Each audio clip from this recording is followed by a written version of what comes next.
This is Wu Lincoln, a chubby otaku who just can't say no, which is why he's always getting picked on at school. Tired of all the nonsense, he decided to focus on his studies to see if he could change his life in the future. His biggest dream was that in adulthood, people would be judged by their skills and not just their looks. But it didn't take long for him to discover that, besides being a chubby otaku, he was also a terrible student with awful grades. After graduating, the only job he could land was as a human punching bag at a gym. Basically, the ad was looking for someone over 90 kilograms who didn't need a diploma. In the end, he found himself in the same cycle, except now the ones hitting him were professional fighters. Crying his eyes out, the young man wonders why everyone always treats him so badly. Suddenly, while he was zoning out, a big, strong hand grabbed his shoulder. It was his supervisor, Mei Rensing, asking for a little help with the gym's monthly report. Wu tries to argue that he's just a sparring partner, but he already knows he won't be able to turn down the task. Seeing his hesitation, the supervisor gets annoyed, flexes his muscles, and asks in a very threatening way what he just said. Scared, the chubby guy immediately agrees to do the report, and his boss tells him to hurry up. Just when he thought the nightmare was over, the supervisor calls his name, and Wu looks back, already exhausted. At that moment, all the other buff guys from the gym show up, asking him to do their reports too. With a dark look in his eyes, it seemed like the protagonist was finally going to snap and tell everyone to take a hike. But he just gives a tired smile and agrees to do everyone's work, proving he really doesn't know how to say no. It's midnight now, and the street is pitch black, with the only light coming from a single, lonely streetlight. Working on his computer, he cries and wonders why he didn't refuse, since he wouldn't earn an extra cent for it. All of a sudden, the guy feels an incredible pain in his chest, like his heart was about to explode at any moment. He remembers the doctor warning him that if he didn't lose weight, he would one day just drop unexpectedly. Feeling like his time was up, the chubby guy tries to grab his phone to call for an ambulance. But to make matters worse, a message pops up saying his service was cut off due to non-payment. With no hope left, he realizes he's really going to pass on right there, alone in that dark room. However, in a last-ditch effort, he decides he needs to change and that he won't go out as a simple otaku. So he clicks to delete his secret study materials folder from his computer.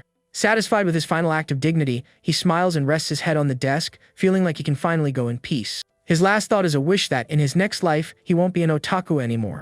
But instead of delete, the mouse clicks on Send to All, and a new message appears on the screen.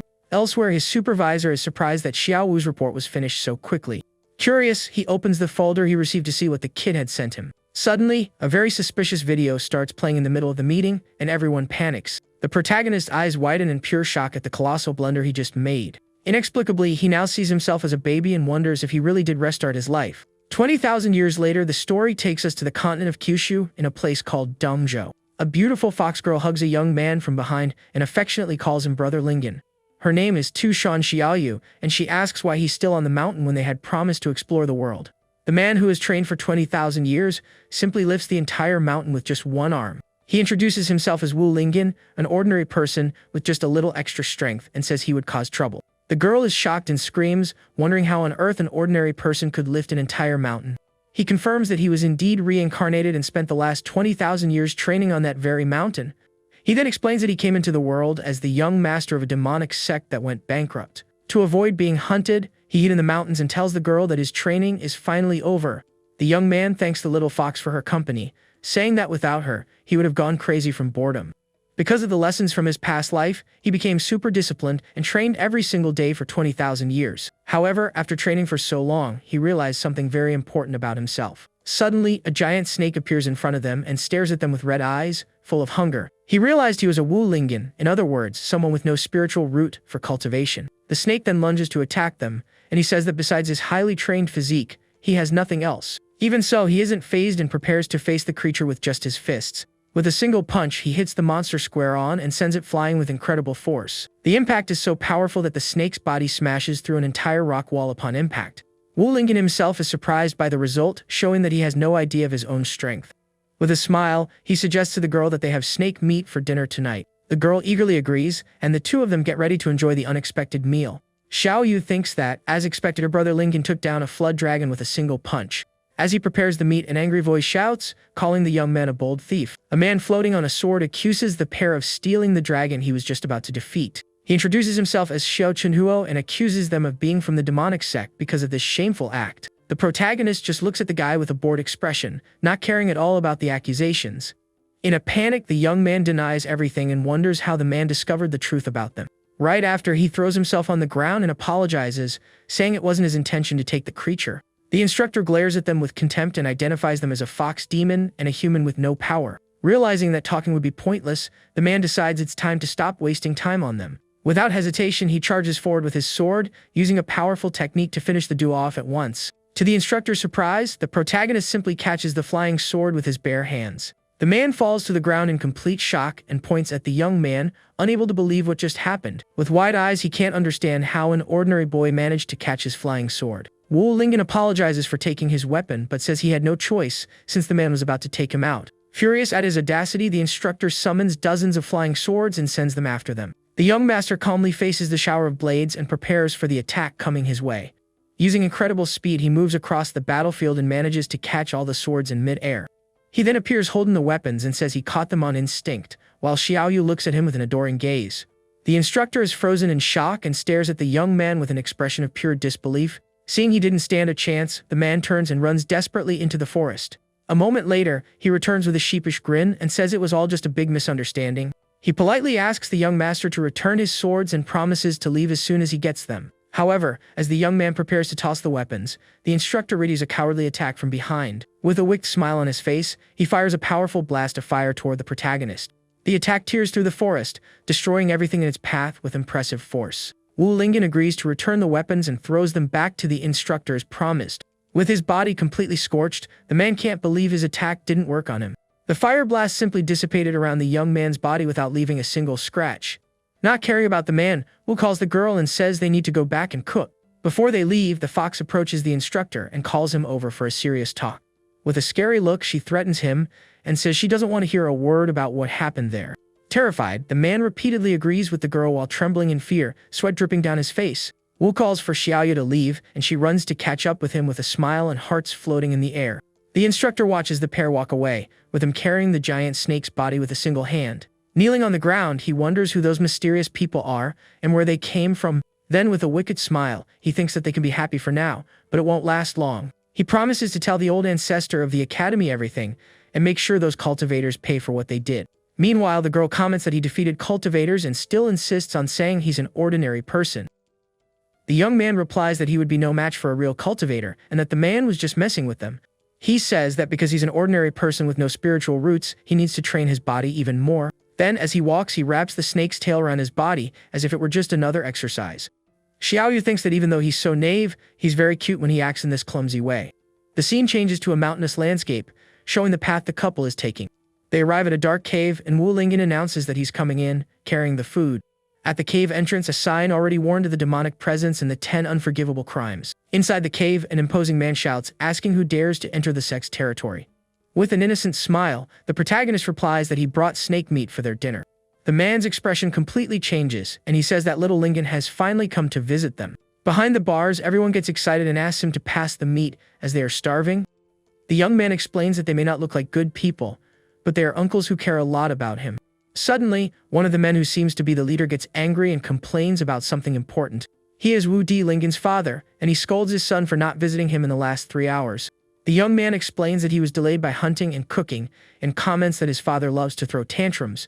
The man asks if the girl convinced him to go down the mountain again, and his son denies it. Furious, the father yells that he absolutely cannot leave the mountain, as it's too dangerous out there. Wu Lingen and Xiaoyu are surprised by the father's the top reaction as he continues to shout at them. The man says that even after being sealed for 20,000 years, he still remembers the cunning of the people of the righteous path. He continues his lecture and asks if his son wants him, an old man, to have to bury his own child. The young master lowers his head and apologizes to his father, but it seems he has something more to say. Angrily, he shouts that he's tired of hearing the same things for the past 20,000 years. The father is shocked by his son's boldness and stares at him speechless, not knowing what to say. The young man says he doesn't want to be trapped in that forest anymore, even if he gets hunted, hurt, or worse. The other men say he's naive and that leaving now would be a final mistake, as he's still too weak. The girl interrupts the argument and reveals that they just encountered a cultivator from the righteous path. She says the man was at the nascent soul stage, but Lingen defeated him with a single punch. The father wonders how a righteous cultivator showed up there, and if his son has really gotten that strong. Even so, he reminds the young man that he is still an ordinary person without any spiritual root. He questions how the young man will face stronger cultivators, even if he has the strength of one of them. The man tells him not to think he's invincible just because he defeated 1 or 2 cultivators. The protagonist shouts that he's not interested in being invincible and that he has a much bigger goal. He explains that only by reaching the tribulation stage can he break the seal and rescue all of them. Furious, the father asks the other men if they were the ones who told his son this, and they all deny it at once. The young man remembers how his father always protected him, even while being sealed for 20,000 years. With determination, he says that now that he's grown up, it's his turn to protect his father and his entire family. The girl interrupts the conversation and says they seem to have forgotten something very important. She explains that since Lingen has no demonic aura, people won't discover his true identity. The father is still worried and says that if he releases any demonic aura during a breakthrough, it will be the end for him. The young man has already made up his mind and tells his father not to blame him as he turns to leave the cave. The man watches him go with a sad but resigned expression, accepting his son's decision. Just as he was leaving, his father yells for him to stop and throws an object in his direction. The young man catches the object in the air and is confused, not understanding what his father just threw at him. The object is a small amulet with his name written on it and a symbol he doesn't recognize. The father reveals that it is the pass for the Xuanxin Academy's qualification exam. He says that since his son insists on going down the mountain, that could be his first stop. The Xuanxin Academy is the best cultivator academy, and everyone graduates at the Golden Core stage. The girl questions if it wouldn't be more dangerous to go there, but the father explains it's the safest place. Besides, the academy has countless cultivation paths, and it would be the ideal place for his son to find his way. The young master takes the snake meat to cook as he prepares for his new journey. With a giant backpack on, he says his goodbyes and shouts that he's heading to Xuanxin Academy. The girl asks how his father got that rare pass even while being trapped, but he refuses to answer. The man says he can no longer protect his son and needs to find a way to keep him safe. Sending him to the academy is the best option he could find to ensure the young man's survival. The father then reveals that there is a secret about his son's body that he needs to share with her. He asks the almost Emperor level 9 tailed fox to protect the young man at all costs. The girl understands the importance of the mission but raises a very important practical question. With a bored look, she asks who's going to bring them food when the two of them leave. All the men become desperate at the question and stare at the girl with wide eyes. The father shouts for them to eat quickly, as this will be the last good meal to have for a long time. The fox says goodbye to the old man and prepares to leave, but he calls her back for one last warning. Annoyed, she asks what he wants and warns him that she won't be bringing food for anyone there anymore. The man warns her that the world is on the verge of collapse and that there isn't much time left for them. He says that the hidden power within Lingen needs to awaken soon, because their time is running out. The scene cuts to the entrance of Xuanxin Academy, an imposing place full of young aspiring cultivators. The guards shout at the candidates, telling them to maintain order and not to cut in line under any circumstances. All the young people prepare for the exam with their tokens in hand, eagerly awaiting the start of the test. Carrying his giant luggage, the protagonist observes the place and hopes not to draw too much attention. An instructor explains that everyone must insert their tokens into the mouth of the stone lion at the entrance. The statue will detect the authenticity of the passes and whether there are any demonic spies among them. The instructor calls the first person in line and tells them to hurry up and start the verification process. The young man approaches the lion and inserts his token into the statue's mouth carefully and with a bit of nervousness. A blue light shines from the statue, indicating that the pass is authentic and the candidate is clear. The instructor lets him enter, and the young man thanks him, relieved to have passed the first test. Wu Lingen gets extremely nervous and wonders if the token his father gave him is a fake. He tries to calm down, thinking that since he doesn't practice demonic cultivation, he shouldn't be detected. Suddenly, a scream of pain echoes through the area, and everyone turns to see what happened in the line. A demonic cultivator was discovered by the statue, which clamped down on his hand and wouldn't let go. One of the candidates explains that the lion is made of a special material that doesn't let go when it detects something suspicious. The man begs for his life, saying he only forged the token and that he's not a demonic cultivator. The instructor calls the next person and points to the protagonist, saying his turn has finally come. He says the guy with the big backpack seems to be the most suspicious of all and tells him to insert his token. Trembling with fear, the young man approaches the stone lion and prepares for the test that could define his future. All of a sudden, the ground starts to shake violently, and the other candidates wonder if it's an earthquake. The statue begins to bite down on the protagonist's arm, who feels an unbearable pain in the area. However, to everyone's surprise, the token is accepted, and the instructor says everything is fine. Relieved, the young man sighs and celebrates having managed to pass without being discovered by the statue. But the stone lion's eyes turn red, and it seems to be very angry with the young man. The entire statue starts to glow red, and the protagonist doesn't understand what's happening. With incredible force, the statue starts to crack and bites down on his arm with even more strength. Suddenly, the lion's head flies off and hits the young master's other arm, leaving him completely shocked. Without even trying, the young man ends up breaking the entire statue into pieces in front of everyone. The instructor is left speechless at the scene, while the protagonist stares at the destruction he caused. Embarrassed, he crouches down and starts picking up the pieces, apologizing for the accident. The instructor furiously yells that he's also a demonic cultivator and orders him to be seized at once. The guards surround him and he asks why he's being detained if his pass was approved. The man explains that the lion automatically attacks when it senses any kind of demonic energy nearby. The young man panics and thinks he was contaminated by his family's aura from living with them for so long. Just as he was about to be taken away, the fox girl appears and shouts for everyone to stop immediately. She says they're being careless, and everyone is captivated by her stunning beauty. The instructor asks why a member of the monster clan is meddling in the academy's affairs. Ignoring the question, she approaches the young man and holds his arm protectively. She declares herself Brother Lingon's guardian and asks why she shouldn't be involved in this. The other candidates are surprised and comment that he must have a very important family background. The fox tells the man to take a closer look at the origin of the admission pass he's holding. The instructor looks at the ground and recognizes the token of the legendary number 1 sect in the world. She confirms that it's from the sect that was destroyed 20,000 years ago, and that Lingjin is the only living successor. One of the candidates questions how the most powerful sect in the world was destroyed by a demonic cult. Another young man explains that the sect's name was literally the number 1 sect in the world. The fox girl then says it's understandable that the pass is contaminated with demonic energy. The instructor thinks the boy inherited the legacy by accident and that he needs to handle the situation very carefully. He lets the couple go but warns them not to do anything suspicious, and the protagonist assures him they'll behave. The fox pulls the young man inside the academy, and they finally begin their new journey. She tells him not to be so tense, but the young man is still very nervous about the whole situation. She advises him to act as he always does, and that way no one will suspect his true identity. They enter the academy gates and find themselves in a huge courtyard full of other students. From a tower, a man observes the new students with a serious and imposing expression. He is Yahello, one of the academy's instructors, and he seems to be evaluating the newcomers who have arrived. Another instructor approaches and asks how this year's new students are doing. Yahello replies that they're not bad, and that there are some quite promising students among them. He points to Bai Di from Eugene Peak and T. Shankao from the Hehuan sect as good examples. The young master of the Hehuan sect approaches Bai Di and invites her for some dual cultivation. Angrily, the girl tells him to get lost and rejects him without even looking at his face. The others comment that she's the super genius who reached the foundation stage at 11 years old. Bai Di thinks her father was right and that none of the newcomers there are worthy of her attention. Yahello agrees that the quality of the new students isn't bad, but he feels that something is off. Suddenly, he sees the protagonist tossing gigantic weights into the air and wonders what on earth that is. The other instructor laughs and says he must have just passed the Q refining stage. Yahello replies that with such a flashy character, he probably won't pass the first test. He then jumps from the tower and flies toward the new students to begin the admission exam. The candidates are impressed by the instructor's ability to fly as if it were nothing. He introduces himself as the one in charge of evaluating the new students and explains the next step. Only those who pass all the tests will be eligible to become disciples of the academy. The protagonist feels like he's seen that instructor somewhere before but can't remember where. The man yells at the young man, asking why he's staring at him in that strange way. Embarrassed, he tries to explain himself, but ends up saying something that catches the instructor's attention. He points to a shiny wire attached to the man's back and says it's a bit reflective. Everyone looks up and sees that the instructor is hanging by a wire, as if he were a puppet. Suddenly, the wire snaps, and the man falls to the ground in front of all the shocked students.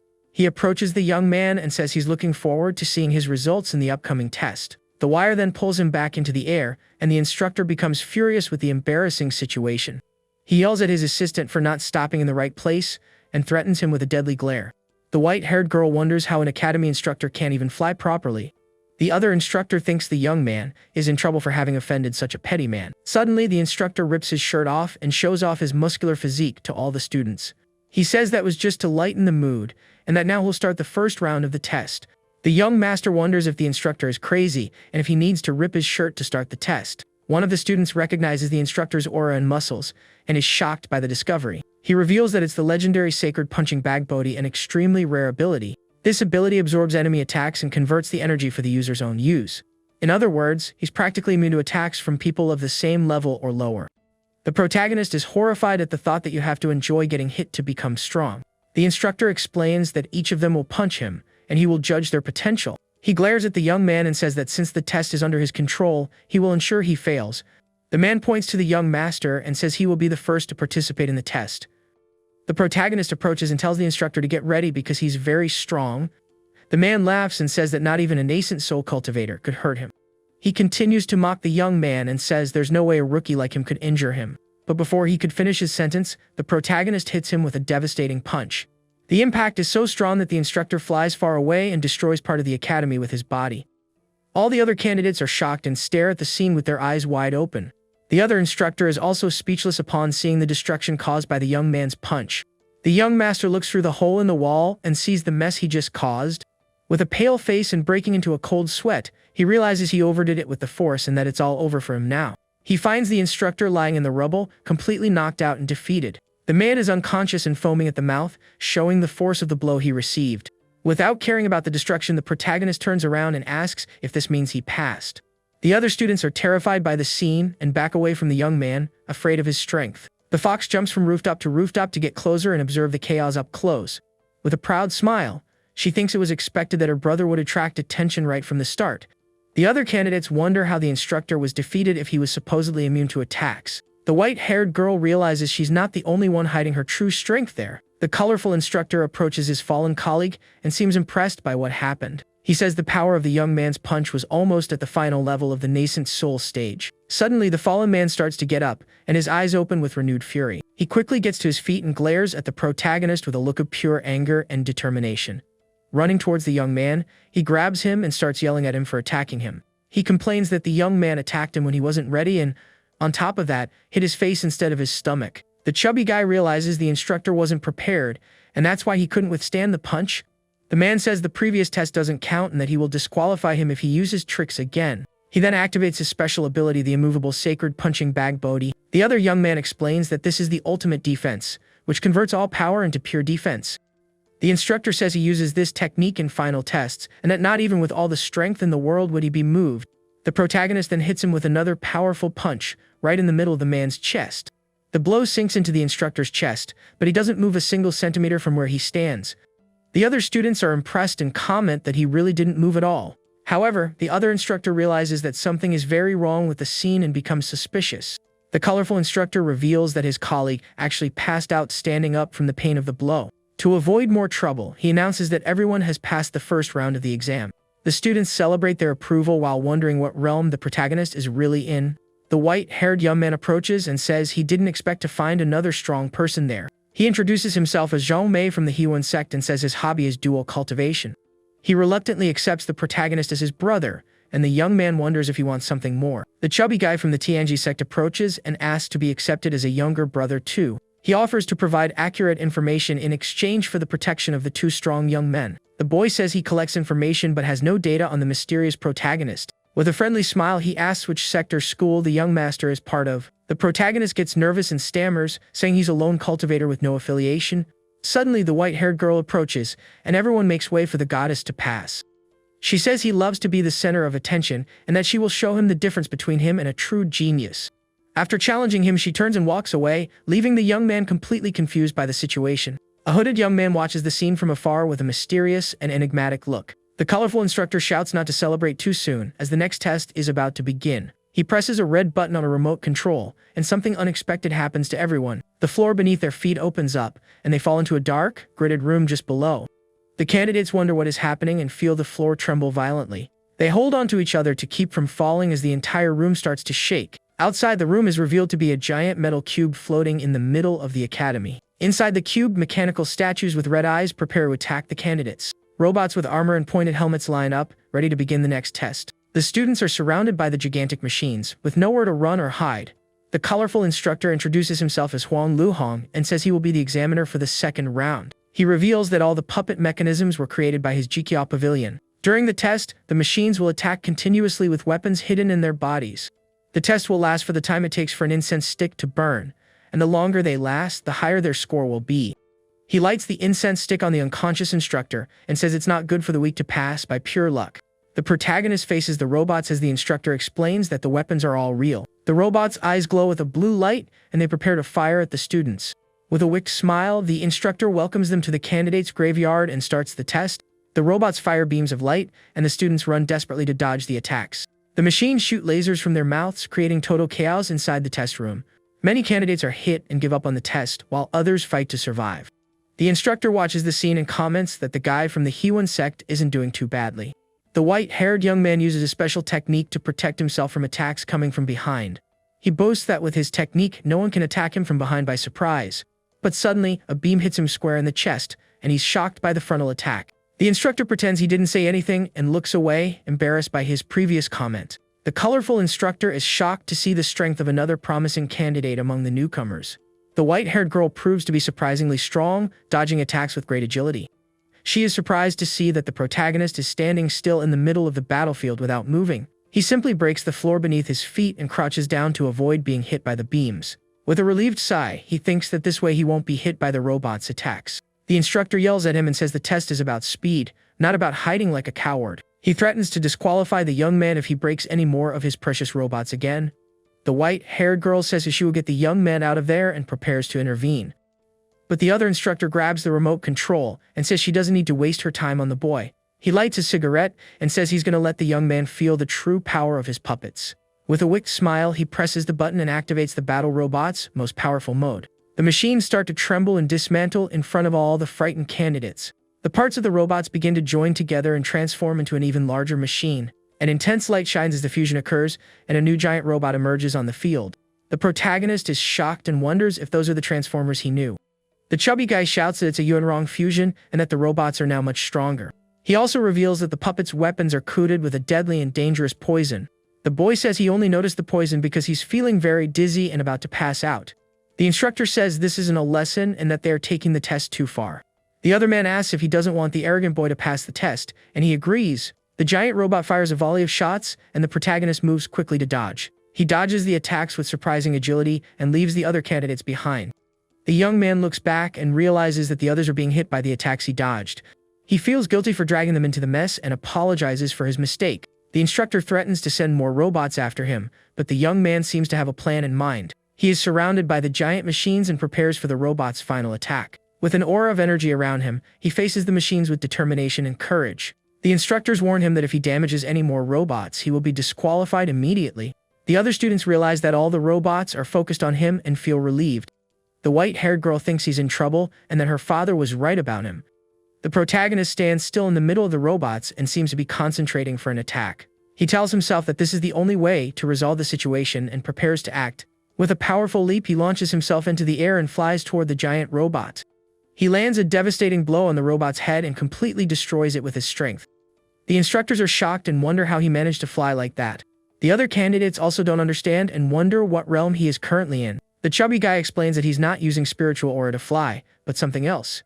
He's using only the strength of his legs to jump and stay in the air for a while. Everyone is impressed by the young man's physical strength and can't believe what they're seeing.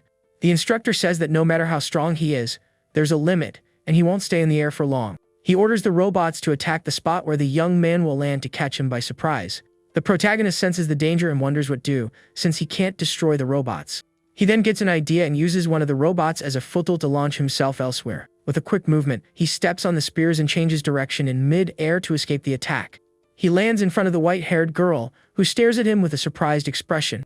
Kneeling in front of her, the young man smiles and asks what she's going to do now that they're together.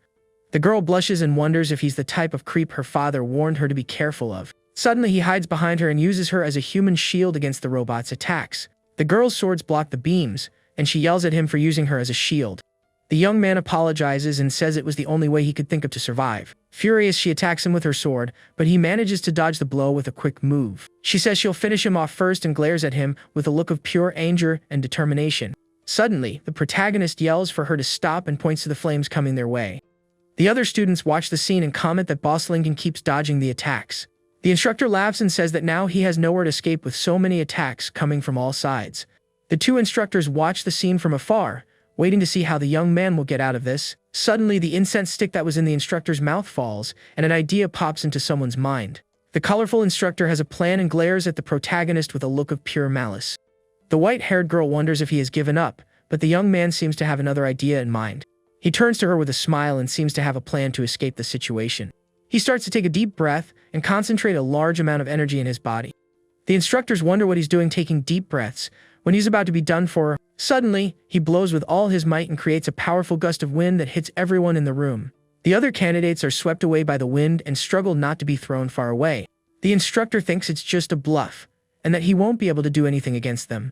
The gust of wind hits the instructor's hair and messes it up completely, leaving him in a sorry state. He approaches the man and asks if he can interrupt for a moment to say something. The young man points to the cigarette and says that the test's incense seems to have gone out.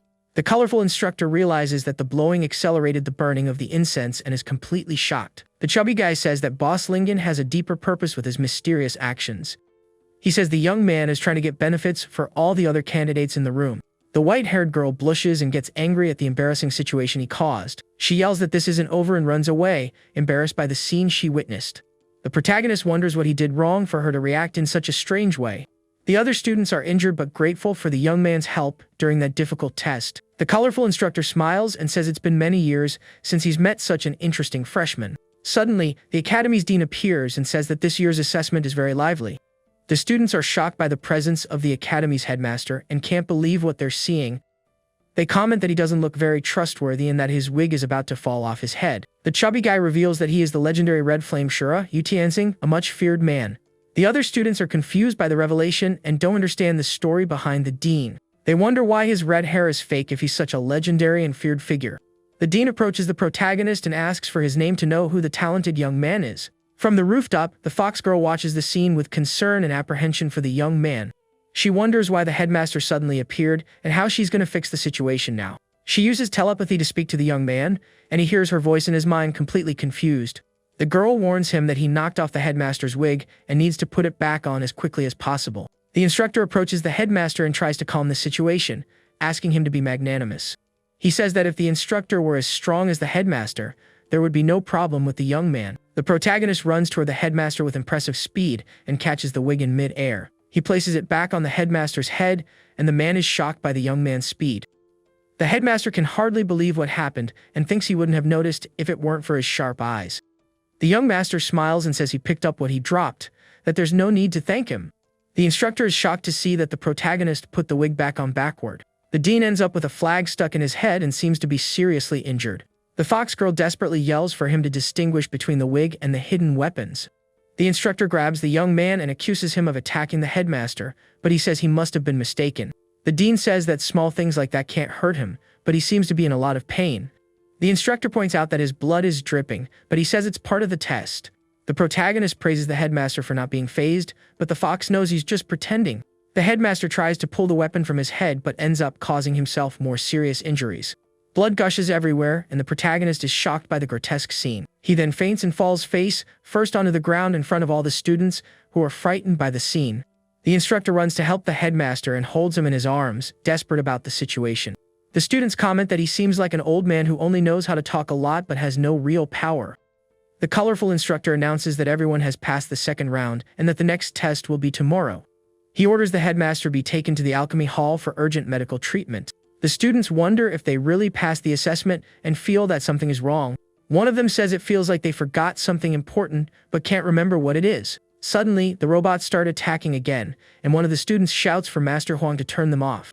The instructor who offended him watches from a distance with a wicked smile and a plan in mind. He thinks he didn't expect the young man to give himself up so easily and prepares to act. The other students complain that they almost perished in the test and wonder how they survived. The scene changes to the students' dormitory, where everyone is preparing for the next day. The fox girl finds the protagonist training and asks why he isn't resting. He says he needs to keep strengthening his skills to pass tomorrow's assessment. She agrees that the next assessment is crucial, as only in a better class will they have more resources. However, she reminds him that balancing work and rest is also very important for him. She offers to apply an oil to unblock his meridians, but he is suspicious.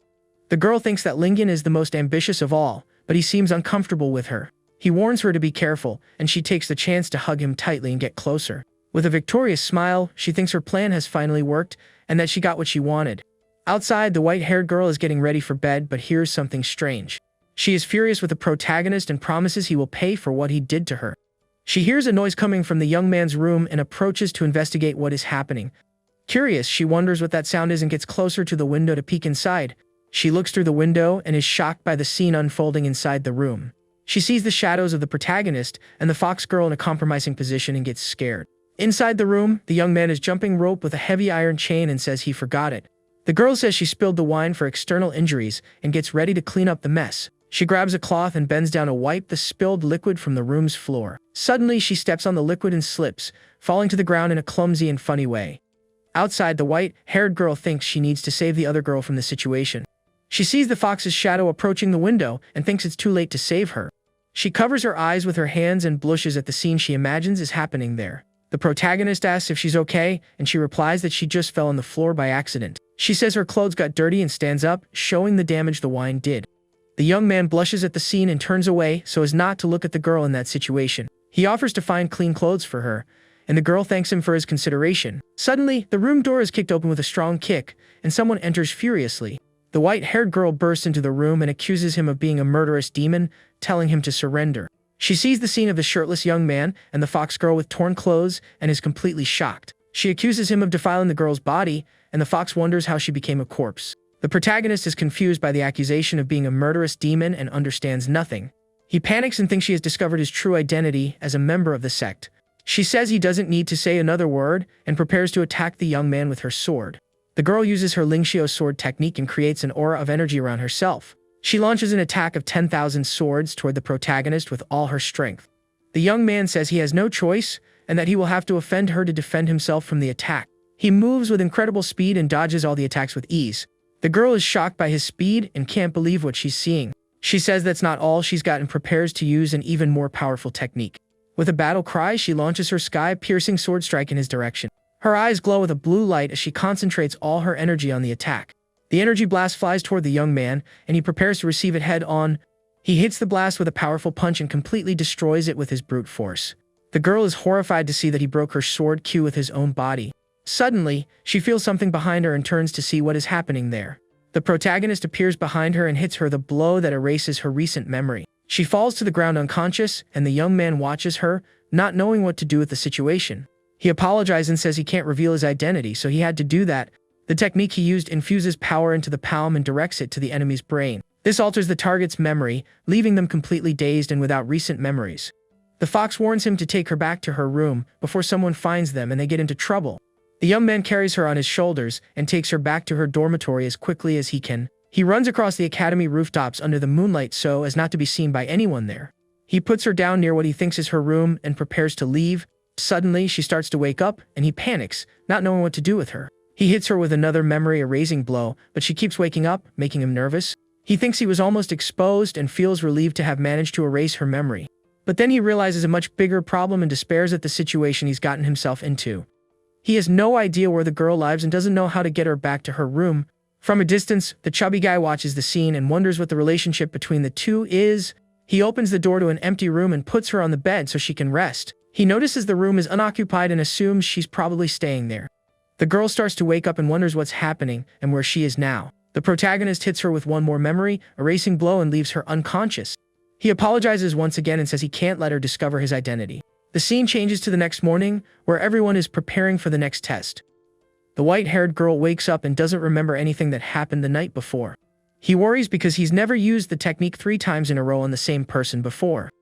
He thinks it's better to feel guilty than to be discovered and have his family wiped out. He is surprised by the mess in the girl's room and didn't expect that from a girl. Suddenly, he notices something on the floor and becomes alert to what he just found there. He sees his own wet footprints on the floor and panics at the trail he left behind. He grabs a mop and starts desperately cleaning the floor to leave no traces. He realizes he left footprints all over the room and decides to clean everything up before leaving. In a gazebo in the forest, a hooded young man calmly drinks tea under the moonlight. He senses someone's presence and tells the person not to hide and to come out at once. The instructor who offended him appears and praises the young prodigy for finding him so easily. The hooded young man says that nothing escapes his eyes and asks why he was hiding. The man gets straight to the point and asks for help dealing with a new student who annoyed him. The young man asks why he should help him, and the instructor offers his support in the next election. He promises to support the young man to become the next head of the family if he helps him. The hooded young man agrees to the deal and asks for the identity of the student they will face. The instructor reveals that it's the arrogant boy Wu Lingjun, and the young man smiles wickedly. He says he will rig the drawing and that the young prodigy just needs to accidentally take him out. The young man agrees to the plan and tells the instructor not to forget his promise. The scene changes to the next morning, where all the students are gathered for the next test. The colorful instructor explains that the assessment will be a doubles competition to test their skills. The instructor calls him back, and the young man asks what else he wants his help with. The man says he needs help with something else and reveals an unexpected situation. His leg is trapped by a green water dragon, and he can't get free on his own. He begs the young man to save him, and the young man wonders how someone like him became an instructor. With no choice, he decides to intervene and prepares to attack the dragon with his sword. He cuts off the dragon's tail and frees the instructor from the creature that was holding him. With a powerful blow, he completely destroys the dragon and saves the man from danger. He says it's over, and the instructor falls from the sky towards him with a look of relief.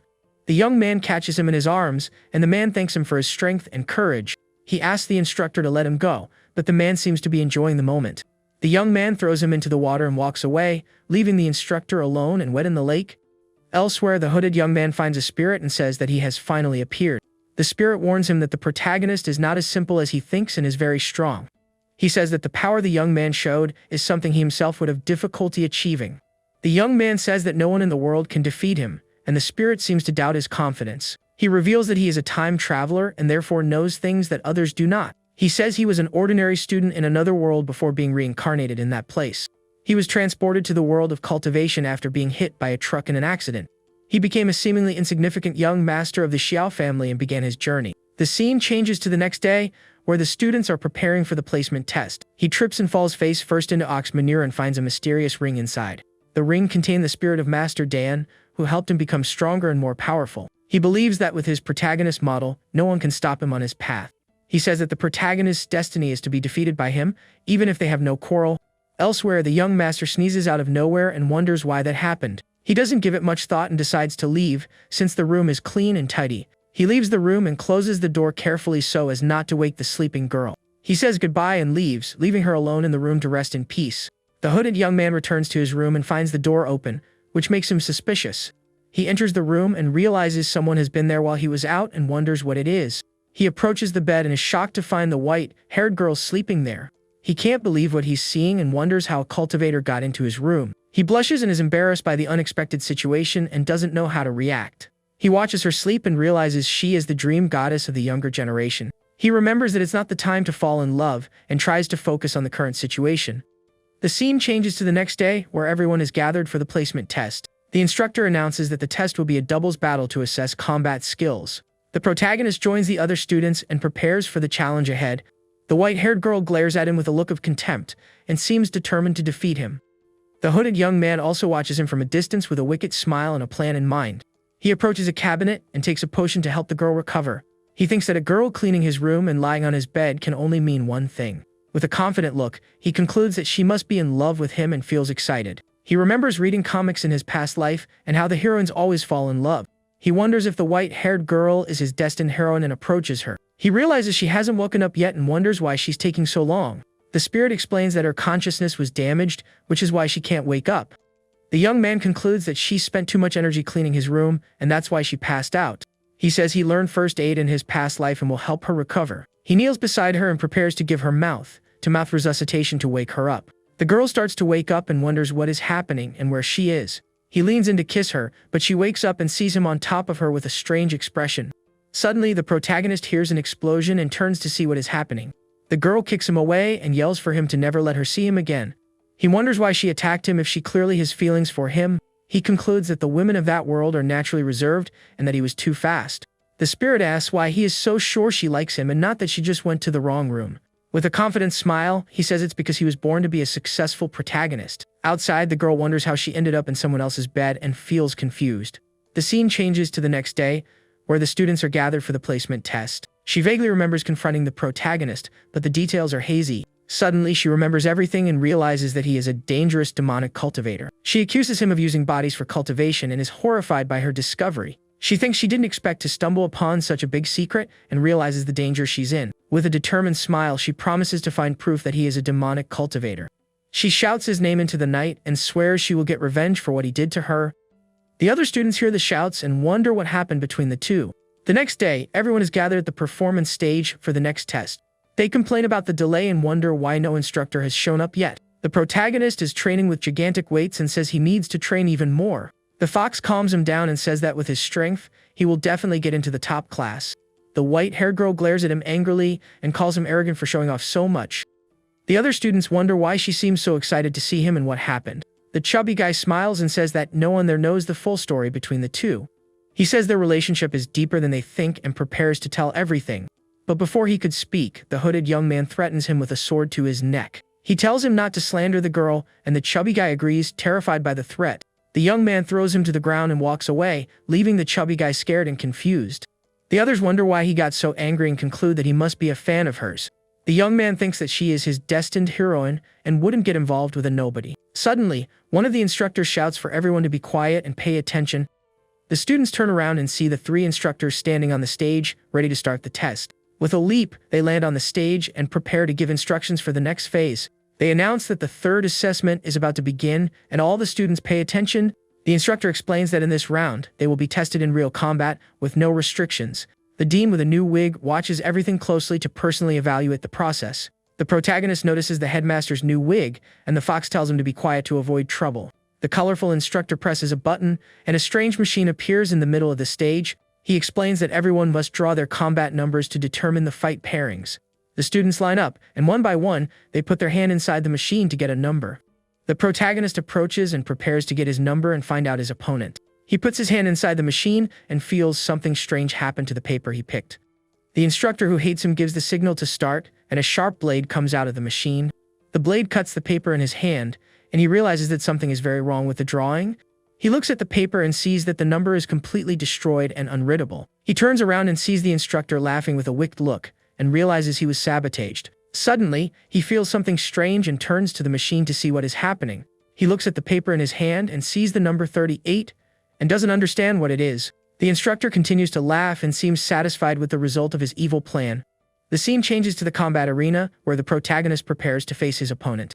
The instructor boasts about managing to make the protagonist pick the number he wanted. He says he didn't become an instructor for nothing, and that his plan will work perfectly.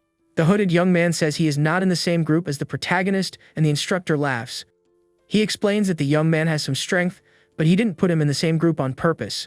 He wanted someone to test the protagonist's abilities before facing him personally. The protagonist sees the shadow of his opponent and wonders who his adversary in the fight will be. He turns and sees a giant, muscular man standing in front of him with a look of contempt. The man calls him a weakling and says he should surrender before the fight even begins. The chubby guy recognizes the man and is shocked to see who his friend's first opponent is. He reveals that the man is Wang Tiju, a famous and much feared assassin from the martial world. The man says he watched the protagonist's previous assessments and was not impressed at all. He calls him trash with a bit of natural strength and despises him for his lack of skill. He boasts about being at the peak of Chuai refinement and threatens to take him out with a single blow. The fox girl is furious at the provocation and prepares to intervene in the fight. The man challenges her and asks if she wants to fight him right now instead of the young man. The other students are eager to see the fight and wonder if the protagonist will succeed. Suddenly, a wave of energy emanates from the protagonist and knocks down everyone around him. The fox scolds him for being so polite to his opponent, but he says that what he said is true. The man says that he knows the difference between them. He should kneel and beg. The protagonist prepares to answer and faces the man with a serious and determined look. He says that even though he is weak, he has reasons to keep fighting and that he won't give up. The man glares at him with red eyes of anger and prepares for the fight to come. He tells the young man to prepare to be defeated in the arena and turns to leave. The fox praises the protagonist for his courage, and he gets embarrassed by her compliment. The assassin meets with the instructor and the hooded young man to discuss the plan.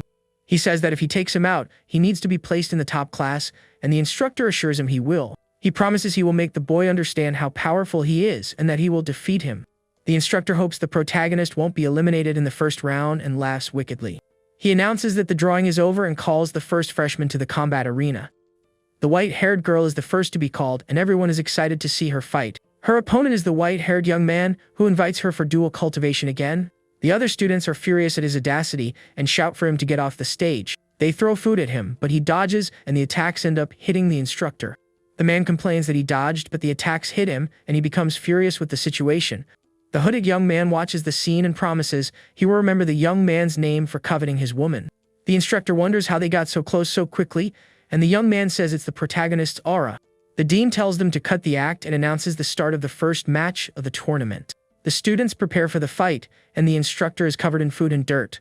The white-haired girl prepares to fight with all her strength and faces her opponent. The white-haired young man boasts of his strength and prepares for the combat to come. He faces the girl and says that this is exactly what he wanted to happen there. He says she doesn't understand the power of the Hewan sect, and that he will show his true abilities. He prepares to use a special technique, the ghostly Iron Mountain Fall. With a quick move, he creates shadow clones to confuse the girl in the arena. The chubby guy is impressed and says he's using fast movements to create clones. He says that if she can't figure out which is his real body, she will never be able to defeat him. The girl faces him with a serious look and prepares for the coming attack. She notices that all the clones have their legs spread wide in a strange way and gets an idea. She kicks him in a very sensitive spot, and he screams in pain, revealing which was his real body. He calls her despicable for attacking there, and she glares at him with a look of pure contempt. He says he has harassed others before and was therefore prepared for that blow. The girl is shocked by his shamelessness and wonders how that is something to be proud of. She prepares to attack again, and he says that since she didn't accept his goodwill, he will not be merciful and will use all his power to defeat her in the combat arena. He launches a sphere of energy in her direction and prepares for the final attack. He runs around her and creates more shadow clones to confuse her once more. The protagonist wonders why he doesn't just throw the chi sphere directly to attack her. The chubby guy explains that the higher the cultivator's level, the farther their chu can travel. He realizes that his father and the fox are actually very strong and is shocked by the discovery. The shadow clones launch energy spheres at her from all sides. She holds the energy sphere and asks if that's all he has to show her. He says the charade must end and prepares for the next attack with more seriousness. She warns him not to underestimate her and prepares for what's to come in the fight. He attacks her from behind, but she turns and dodges the blow with a quick and agile move. He boasts of his control over the Q sphere and says she has no chance of winning. He launches the sphere at her, but she catches it with her hands without any problem. She is surprised by how easily she caught the attack and glares at him with contempt. He launches more spheres, and she dodges all of them with agility and grace on the battlefield. He jumps into the air and prepares for an aerial attack, but she is ready to counter. She hits him with a powerful kick and sends him flying with the force of the blow. The instructors are impressed by her ability to manipulate spiritual energy. The chubby guy explains that it's a secret technique of the Hewan sect that controls energy. The white-haired girl prepares for the next attack and faces him with determination. She is furious for being forced to unsheath her sword for such a despicable guy. She launches a powerful attack in his direction and prepares to end the fight. He protects himself with an energy barrier, but she cuts through it with her sharp sword. His pants rip in the middle of the fight, and he is embarrassed by the awkward situation. He is shocked that she managed to break his energy sphere so easily. The scene changes to the protagonist, who watches the fight with interest and curiosity. He seems to be analyzing the techniques of the two fighters to learn from them. The young man falls to the ground defeated, and the white-haired girl wins the first fight of the tournament. The protagonist is shocked by her ability to control energy and wonders how she did that. The instructor announces that the girl has won the match, and the crowd celebrates her victory. She glares at the defeated young man with a look of contempt and turns to leave the arena. The protagonist wonders if this is what battles between cultivators are really like. Suddenly, a girl is hit by a giant chicken leg and falls to the ground. The protagonist turns and sees a pink-haired girl with an expression of admiration. She says the white-haired girl is the #1 cultivator of the younger generation. The white-haired girl hears the compliments and wishes to be as strong as her one day. The protagonist is impressed by the girl's size, and the fox seems jealous. She turns and hits the fox in the face with her chest, leaving the fox shocked. The fox girl realizes the protagonist likes that and gets a strange expression on her face. The pink-haired girl looks at the chicken leg and seems very hungry. She asks if the protagonist wants to eat, and his mouth waters at the food. He says he has practiced a lot since yesterday and is really hungry after so much effort. The fox girl wonders what she should do and can't believe a stranger understands him better. The protagonist starts eating the chicken leg, and the fox is shocked by the scene. The instructor orders the defeated young man to be taken away and to prepare for the next fight of the tournament. The protagonist eats and asks the name of the pink-haired girl who helped him. She introduces herself as Mirong Chan, a student who entered the academy last year. The fox asks if she is there to compete with the freshmen, and the girl denies it. She explains that she failed and is therefore taking the placement exam again. The protagonist says she doesn't seem nervous, and she replies that if she fails, she will be expelled. The chubby guy reveals that the girl comes from a famous family of renowned alchemists. Her family members are revered everywhere and are highly respected. She developed a technique that combines alchemy with cooking to create powerful food. The protagonist is shocked to learn that the meat he ate was actually a spirit pill. He is embarrassed for having eaten her meat, but she says it's no problem. She says she can't stand to see someone hungry and looks at him with a gentle smile. The young man is charmed by her kindness, and the fox gets jealous of the scene. He calls her an angel, and the fox yells that it's not that big of a deal and he's exaggerating. Suddenly, the white-haired girl approaches and everyone makes way for her to pass. The pink-haired girl approaches her and asks for an autograph with sparkling eyes. She looks at her with an expression of admiration and respect for her strength and skill. The white-haired girl refuses the autograph and warns her to be careful when making friends. The protagonist and the fox watch the scene and don't understand the girl's attitude. She approaches the protagonist and threatens him, saying she will find out what he did. The other students wonder what happened and if what the chubby guy said is true. The instructor announces the next match and calls the protagonist to the combat arena. The white-haired girl glares at him with a challenging look and prepares to fight. The girl asks if he is really close to the other girl, and he says he only knows her. She begs him to introduce them, as she wants to become as strong as the white-haired girl. Suddenly, the instructor calls the pink-haired girl to the arena, and she is startled by the shout. She apologizes for not having heard and prepares for her fight in the placement tournament. She asks him not to forget to talk to the other girl, and the young man agrees to try. The fox says the girl is strange and that he should avoid associating with her. He says she seems like a good person and that anyone who cares so much about others can't be bad.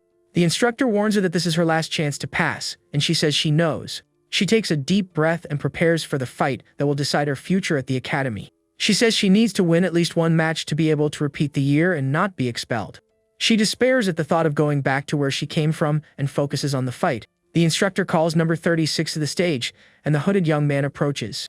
He glares at the pink-haired girl with a wicked smile and prepares for combat. She stares back at him with a surprised expression and doesn't understand what is happening. He takes off his hood and reveals his identity to the girl, who is shocked to see him there. He says he's on his way and prepares for the fight with a look of pure confidence. The two face each other in the arena and prepare for the battle that will decide their fates. The dean and the colorful instructor watch the scene and wonder how the girl from the Mirong family ended up there. The instructor explains that she failed almost all of last year's assessment tests. Even the alchemy test she was supposed to be good at was a complete disaster for her. The instructor says that if she doesn't win any matches, she will have to be sent back home. The protagonist realizes that although she can make medicinal food, she has no combat skills. The instructor announces the start of the match, and the two opponents face each other in the arena. He jumps to the side and gives them space to fight with all their strength and skill. The pink-haired girl says she absolutely cannot lose and prepares for the fight. The hooded young man says he didn't expect to fight such a cute girl like her. He boasts of his vast experience and says he will easily win the upcoming fight. He imagines that after the battle, she will be impressed and throw herself into his arms. Suddenly, the girl attacks him with a powerful punch and hits him square in the face. The blow sends him flying, and he falls to the ground, stunned by her strength. The protagonist wonders why he is just standing there smiling instead of fighting. The spirit warns him not to daydream and not to get eliminated in the first round. He says he is the protagonist and won't lose so easily to a girl like her. She attacks him again with a powerful punch, but he grabs her wrist and stops her. He says the same move won't work twice and glares at her with a serious look. She attacks him with a kick, but he dodges and throws her away with a quick move. He prepares for the next attack, and the girl faces him with a look of determination. She runs towards him and prepares for a close-range attack with all her strength. He faces her with a confident smile and prepares for what's to come in the fight. The scene changes to the protagonist, who watches the fight attentively and learns from both of them. He says that ordinary hand-to-hand combat will never hit him and boasts of his skill. The protagonist cheers for her, and the fox gets jealous of him cheering for the other girl. The pink-haired girl takes a deep breath and prepares to use a secret and powerful technique. She takes out a giant chicken leg and says she absolutely cannot lose the fight. She shoves the entire chicken leg into her mouth, and the young man is shocked by the bizarre scene. The chubby guy realizes she is using spiritual food to increase her combat power. He wonders what will happen if she eats so much at once, since they are real pills. He fears she might explode with so much energy accumulated in her body at once. Suddenly, an intense light emanates from her, and the young man shields himself from the energy blast. Her clothes rip from the explosion, and she takes on a wilder, more powerful appearance. The protagonist and the fox are shocked and wonder if it was a body explosion or a clothes explosion. The hooded young man's nose starts bleeding, and he laughs at the scene he just witnessed. He says that even with a last-minute effort, she still won't be able to defeat him. The girl says that even if it's impossible, she has to try and prepares to attack. She attacks him with a powerful kick, but he dodges and throws her away with ease. The spirit warns him that her strength is now beyond the Chi refinement stage. She says it's not over yet and prepares for an even more powerful and devastating attack. He says he will also take the fight seriously and prepares for the combat to come. The two face each other in the arena and prepare for the final battle that will decide the winner. The scene changes to the protagonist, who watches the fight attentively and learns from both of them. He is shocked to see that she managed to counter the attack with such strength and skill. She attacks him with a powerful kick and sends him flying with the force of the blow. The protagonist praises her strength, but the fox says she is pushing her limits. She explains that at this intensity, she won't be able to fight for more than a few minutes. The pink-haired girl breathes heavily and wonders if she managed to win the fight. She looks at her fallen opponent and can't believe she defeated him so easily. The instructor is worried about the young man, but the dean calms him down and tells him not to worry. He says the battle is not over yet, and that the hooded young man has not been defeated. Suddenly, the young man gets up and says he didn't expect to be pushed by a local girl. He says it seems he needs to show his true strength to win the fight once and for all. He gets up and faces the girl with a serious and determined look, ready for battle. He says this time he won't hold back and will use all his power to defeat her. He advances toward her with incredible speed, and the girl prepares for the attack. She is surprised by his speed and can't believe what she's seeing there. He attacks her from above, and the protagonist yells for her to watch out for the coming blow. She turns and prepares for the attack, but he is faster and hits her square on. The blow sends her flying, and she falls to the ground, defeated and with no strength to fight. He glares at her with a victorious smile and prepares for the next attack with malice. The protagonist watches the scene and wonders why he is acting so cruelly. The scene changes to the instructor, who seems satisfied with the result of the fight in the arena. He creates a blue fire lotus flower and launches it at her with a wicked smile. The attack hits her square on and throws her far away with a powerful energy explosion. Her silhouette is seen in the middle of the explosion, and the young man seems satisfied with the result. She screams in pain as she is hit by the devastating blow and falls to the ground powerless. The protagonist and the fox are shocked by the power of the attack and worry about the girl. Her clothes are torn, and she seems to be suffering from the battle's injuries. The fox covers the protagonist's eyes and tells him not to look at the unfolding scene. The instructors are surprised to see that the young man possesses the blue lotus flame and are impressed. The girl breathes heavily and wonders what happened to her after the powerful attack. He approaches and asks if she still won't surrender, even after everything that has happened. She glares at him with a look of determination and prepares for the next move in the fight. She takes a bottle and drinks its contents in one gulp to regain her strength and power. The liquid engulfs her in flames, and she prepares to attack with renewed and surprising force. He is shocked by her recovery and can't believe what he's seeing there. She attacks him with a series of powerful punches and hits him square on with all her strength. He tries to defend himself, but she is faster and hits him repeatedly without stopping. She attacks him with relentless fury and leaves him no chance to counter the blows. The instructors wonder if the girl has gone crazy and watch the scene in amazement. The protagonist notices that her aura has intensified and wonders if she has leveled up. The scene changes to the girl, who seems to have awakened a new power within herself. The fox explains that she is pushing her limits with even more pills to win. She says that at that moment, the girl is literally burning her own life force to fight. The pink-haired girl says she can't lose and continues to attack with all her might. He defends against the blows and notices her stubbornness in not giving up the fight. He says he won't hold back anymore and prepares to use a powerful and final attack. He attacks her with a blue lotus explosion and throws her far away with the force of the blow.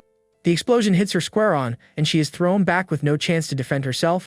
She screams in pain as she is hit by the attack and falls to the ground, defeated and powerless.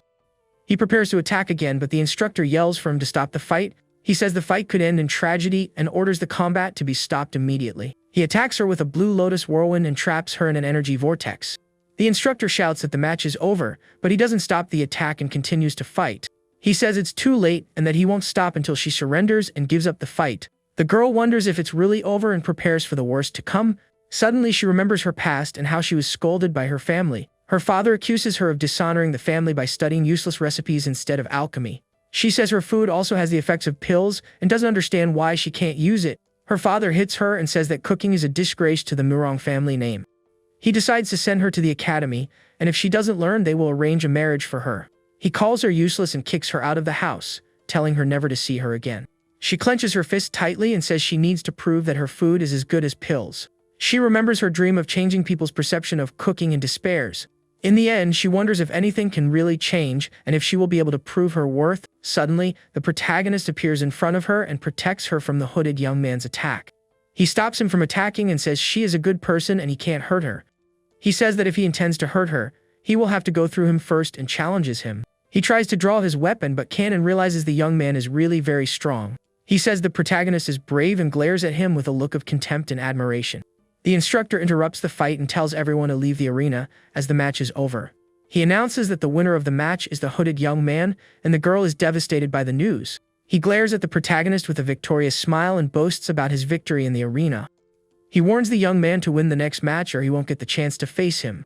The protagonist says he will do his best to pass the first round and glares back at him. The fox gets angry at his calmness and says the young man was clearly threatening him. The pink-haired girl approaches and coughs weakly, showing that she is badly injured. He asks if she is okay, and she thanks him for saving her from the opponent's attack. She laments not be able to win a single round, even giving it her all in the fight. The scene changes to the next match, where the protagonist prepares to face his opponent.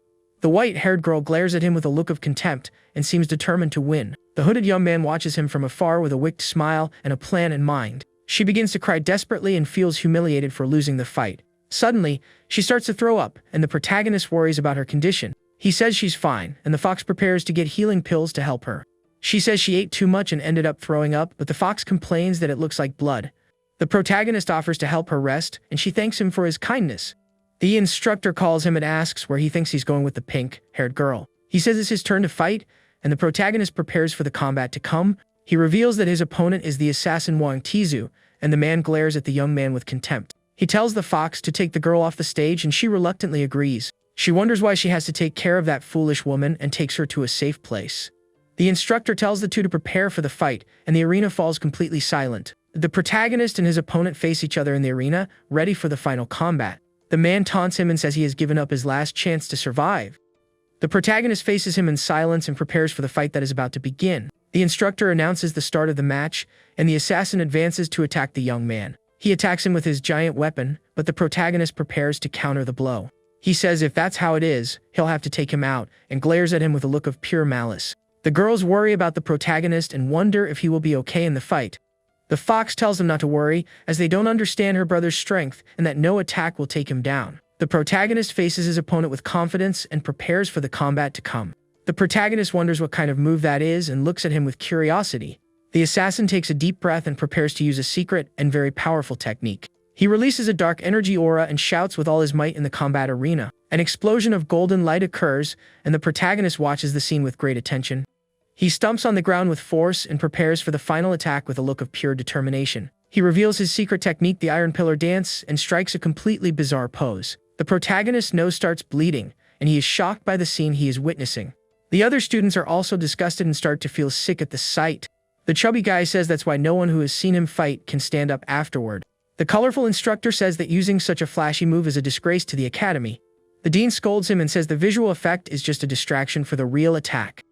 He points to the other students fallen on the ground and says that something is very wrong with them. The protagonist also feels nauseous and realizes the attack has a hidden effect. The assassin jumps into the air and prepares to attack the young man while he is distracted. He attacks him with his giant weapon, but the protagonist manages to dodge the blow in time. He says the young man won't escape and chases him around the arena with his weapon in hand. He attacks him again with a powerful blow, but the protagonist continues to dodge. He uses the Iron Pillar Whirlwind Dance and creates an energy vortex in the arena. The other students can't take it anymore and start to throw up at the disgusting scene. The pink-haired girl figures out his trick and prepares to counter the attack. She reveals that his trick is to release a toxic smoke from his iron pillar. He says the entire arena is covered in his poisonous smoke, and that the match is already his.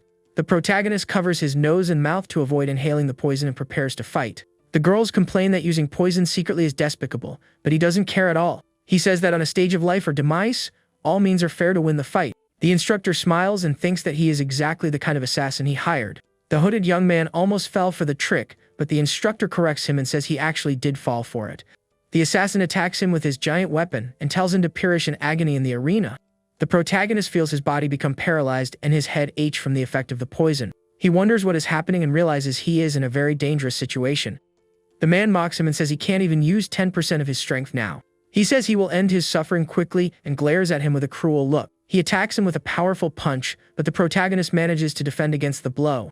The blow injures him, but he doesn't give up and prepares to counter the opponent's attack. The assassin attacks him with a series of punches, and the protagonist struggles to stay on his feet. He hits him repeatedly with his frantic Iron Pillar Dance and leaves him no chance. The protagonist is hit from all sides and seems to be losing the fight badly. The pink-haired girl can't believe he is losing so badly, and the fox yells for him to stop. She yells at the instructors to stop the match, but they do nothing to intervene. The instructor says he still has the ability to fight, so they can't stop the fight. The protagonist continues to be hit, but doesn't give up and prepares for the counter-attack. The white-haired girl watches the scene from afar and seems disappointed with his strength. She says if that's all he's got, he truly disappoints her and glares at him with contempt. The assassin prepares for the final blow and raises his weapon to attack the young man. He hits him with a devastating blow, and the protagonist seems to have been finally defeated. The girls are shocked by the scene and can't believe what just happened. The man is surprised to see that the protagonist is still standing and stares at him in amazement. The young man holds his weapon with his hands and stops him from attacking again with his strength. He says that with the little strength he has left, he still wants to resist and glares at him with contempt. The protagonist says that it's because he has little strength that he needs to put everything into his last punch. The man laughs and says that a weak punch like that won't be able to hurt him at all. He hits him with a powerful punch to the stomach, and the man is shocked by the force of the blow.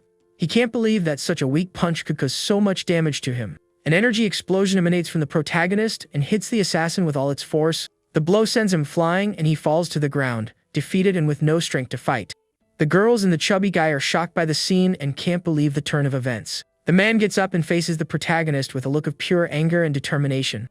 He attacks him again with a powerful punch, but the protagonist prepares to counter. The blow hits him square on, and the man screams in pain from the force of the attack he received. He falls to the ground defeated, and the protagonist wins the fight with his last ounce of strength. He stands up injured but victorious and says he won the fight with his final blow. The assassin can't believe he lost and says it's impossible to have been defeated. He asks how the protagonist defeated him, if he was poisoned and had no strength to fight. He wonders if the young man has some special ability that protects him from the poison. The protagonist says that this is the power he has even after being weakened. The man calls him a monster and stares at him with a look of pure fear and admiration. The instructor announces that the winner of the round is the protagonist, and the crowd cheers. He celebrates the victory and feels relieved to have managed to pass the first round. The dean orders the poison mist that the assassin released in the combat arena to be dissipated. The colorful instructor uses a fan to clear the air and release everyone from the effect of the poison. A rain of antidote falls on the students, and they begin to recover from the poison. They feel their bodies returning to normal and their strength gradually being restored. The protagonist also feels better and realizes the poison didn't affect him that much. The pink-haired girl congratulates him on the victory and jumps for joy in the arena. She hugs him tightly and says he is even more powerful than she imagined. The fox is furious at the scene and prepares to separate the two with great jealousy. She stumps on the ground and prepares to attack the girl, who is hugging him. She pushes her away and yells not to get so close to her brother Lingen. The girl says she just wanted to congratulate him, but the fox accuses her of wanting his body. The scene changes to the next fight, where the protagonist prepares for his next opponent. The hooded young man complains that he should be the one surrounded by pretty girls, not the protagonist. The instructor says the young man's strength really exceeded his expectations and admires him. He asks if the hooded young man is sure he can handle him, and he replies that he is. He says that in his dictionary, the word "los" does not exist and prepares for the fight. Suddenly, an old man interrupts him and hands him a paper with a fine. He says that setting fire to the academy results in a fine of 500 spirit stones. The young man gets annoyed and asks who he is and why he is fining him like that. The instructor holds him back and says that he is in charge of discipline and is the headmaster's uncle. The old man glares at the young man with a serious look and leaves him speechless with his presence. He points to the headmaster and says that he is watching everything with attention and care. The young man pays the fine, but the old man fines him again for attacking an academy staff member. He is furious with the situation, but the instructor calms him down and tells him to pay the fine. He promises to get revenge on the headmaster and the old man, and also on the protagonist for everything that happened. He glares at the young man with a look of hatred and promises he will get his revenge on him too. The protagonist feels a chill and wonders why it suddenly got so cold there. The chubby guy congratulates him for defeating a 5-star assassin so easily. He says that thanks to him, he got a lot of information that will sell well in the black market. Suddenly, the instructor calls the chubby guy, says he is the last one to fight in the first round. The young man is shocked and prepares for his fight in the final placement tournament. The scene changes to the arena, where the chubby guy prepares to face his opponent. The chubby guy faces his opponent in the arena and prepares for the fight to begin. His opponent is Yujiakshu, a red-haired young man with a serious and confident look. The dean reveals that the young man is his useless grandson, and the colorful instructor is surprised. He says the boy refuses to learn the family's techniques, so he sent him to the academy. The other students find out he is the headmaster's grandson and comment on his appearance. The protagonist warns him that he's going to get beaten up badly, but the chubby guy laughs and underestimates him. He says his intelligence can compensate for his lack of combat skills. He reveals that he has a lot of information on the headmaster's grandson and is prepared for the fight. He says that with his secret techniques, he won't go down without a fight in the arena. The instructor announces the start of the match, and the chubby guy prepares to use his technique. He uses the divine technique of the open celestial eye, and a third eye appears on his forehead. The fox explains that it is a secret ability that can glimpse the future and is very rare. The chubby guy faces his opponent and prepares to use his ability to predict his movements. The red-haired young man says the fight is getting interesting and prepares to attack. He uses the TNG deduction to analyze the probabilities of his opponent's attack. He predicts that the probability of him using earth techniques is 85%. The young man uses the earth rock thrust, and the chubby guy prepares to dodge the attack. He creates a giant rock wall and launches it towards the chubby guy with all his strength. The chubby guy dodges the attack, and the red-haired young man is surprised by his agility. He says the attack path was already in his calculations and that he won't be hit. The protagonist says the chubby guy is quite agile, and the fox confirms it's because of his celestial eye. She explains that with this ability, he receives thoughts from a divine ancestor of the TNG sect. Basically, it's as if he's possessed by a god, which is why he can fight so well now. The headmaster's grandson is not fazed and prepares for the next attack with his hands glowing red. The chubby guy then calculates that there is a 90% chance of the opponent using close-range martial arts. Suddenly, the young man uses a technique to shorten the distance and advances quickly towards him. With a quick move, he appears in front of the chubby guy and prepares to attack him with a punch. The young man doesn't panic and tells himself he just needs to raise his hand in a certain position. With a confident smile, he believes he can easily block the opponent's attack. But to his surprise, the young man's punch hits him square in the face with devastating force. The blow sends him flying, and the chubby guy falls to the ground, completely knocked out and defeated. The headmaster's grandson himself is surprised by the result and doesn't understand what just happened. The chubby guy is lying on the ground with a giant bump on his head and seems to be out of the fight. The protagonist shouts his friend's name, worried about his current state. The young man gets up and writes in his notebook that he needs to calculate the difference in strength next time. The protagonist shouts that it's not the time for note-taking, and the chubby guy faints again on the ground. The instructor congratulates the young master on his victory and wonders if the chubby guy will be okay. The headmaster says his grandson has progressed but still refuses to use his family's techniques. The red-haired young man looks up and faces his grandfather and the instructor in the academy tower. Without a word, he just turns and walks away from the combat arena with a serious look. The instructor then tells young Master Yu to leave the stage and prepare for the next round. Meanwhile, the protagonist carries his friend on his back and praises him for his strength in the fight. The young man says he wanted to learn that technique, but the chubby guy replies that he doesn't need it. Suddenly, the instructor announces that the second round will also have randomly chosen opponents. The red-haired instructor asks if the drawing will really be random, and the headmaster says he doesn't know. The hooded young man worries about not being able to face the protagonist, but the instructor calms him down. With a wicked smile, he reveals that the young master has offended many more people than they think. He then crumples a piece of paper in his hand and says the first match of the round has already been decided. Opening the papers with a nervous face, he prepares to announce the names of the next fighters. The instructor then shouts the name Wu Lingjun, and the young man watches the stage attentively for the fight. And his opponent is none other than the hooded young man Xiao Huo, who smiles wickedly. The pink-haired girl and the fox wonder how the drawing was rigged like that. The instructor shows the papers and denies any manipulation, saying the academy is fair to everyone. The hooded young man agrees with the charade and jumps into the arena, ready for the combat to come. He provokes the protagonist, asking if the young man is afraid of his strength, and the fox gets angry. The young master tells the girl that's enough talk and prepares for the upcoming fight. With a serious look, he says he can't back down if he wants to get into a better class at the academy. The pink-haired girl thinks he's cool, but the fox is jealous while the chubby guy takes notes. The protagonist steps into the combat arena and faces his opponent with a serious and determined look. The hooded young man smiles and says he didn't expect him to actually have the courage to fight him. With a wicked smile, he prepares to attack the protagonist with his giant sword. Without waiting for the fight to start, he advances and says he's going to settle the score with the young man. The fox shouts that it was a surprise attack, but the instructor pretends the fight had already started. Furious, she complains that everyone at the academy is picking on her brother and calls them despicable. The young master manages to dodge all of the opponent's attacks with impressive agility.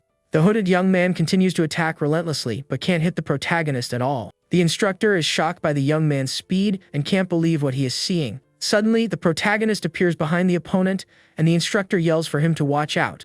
With a powerful punch, he prepares to hit the hooded young man from behind with everything he's got.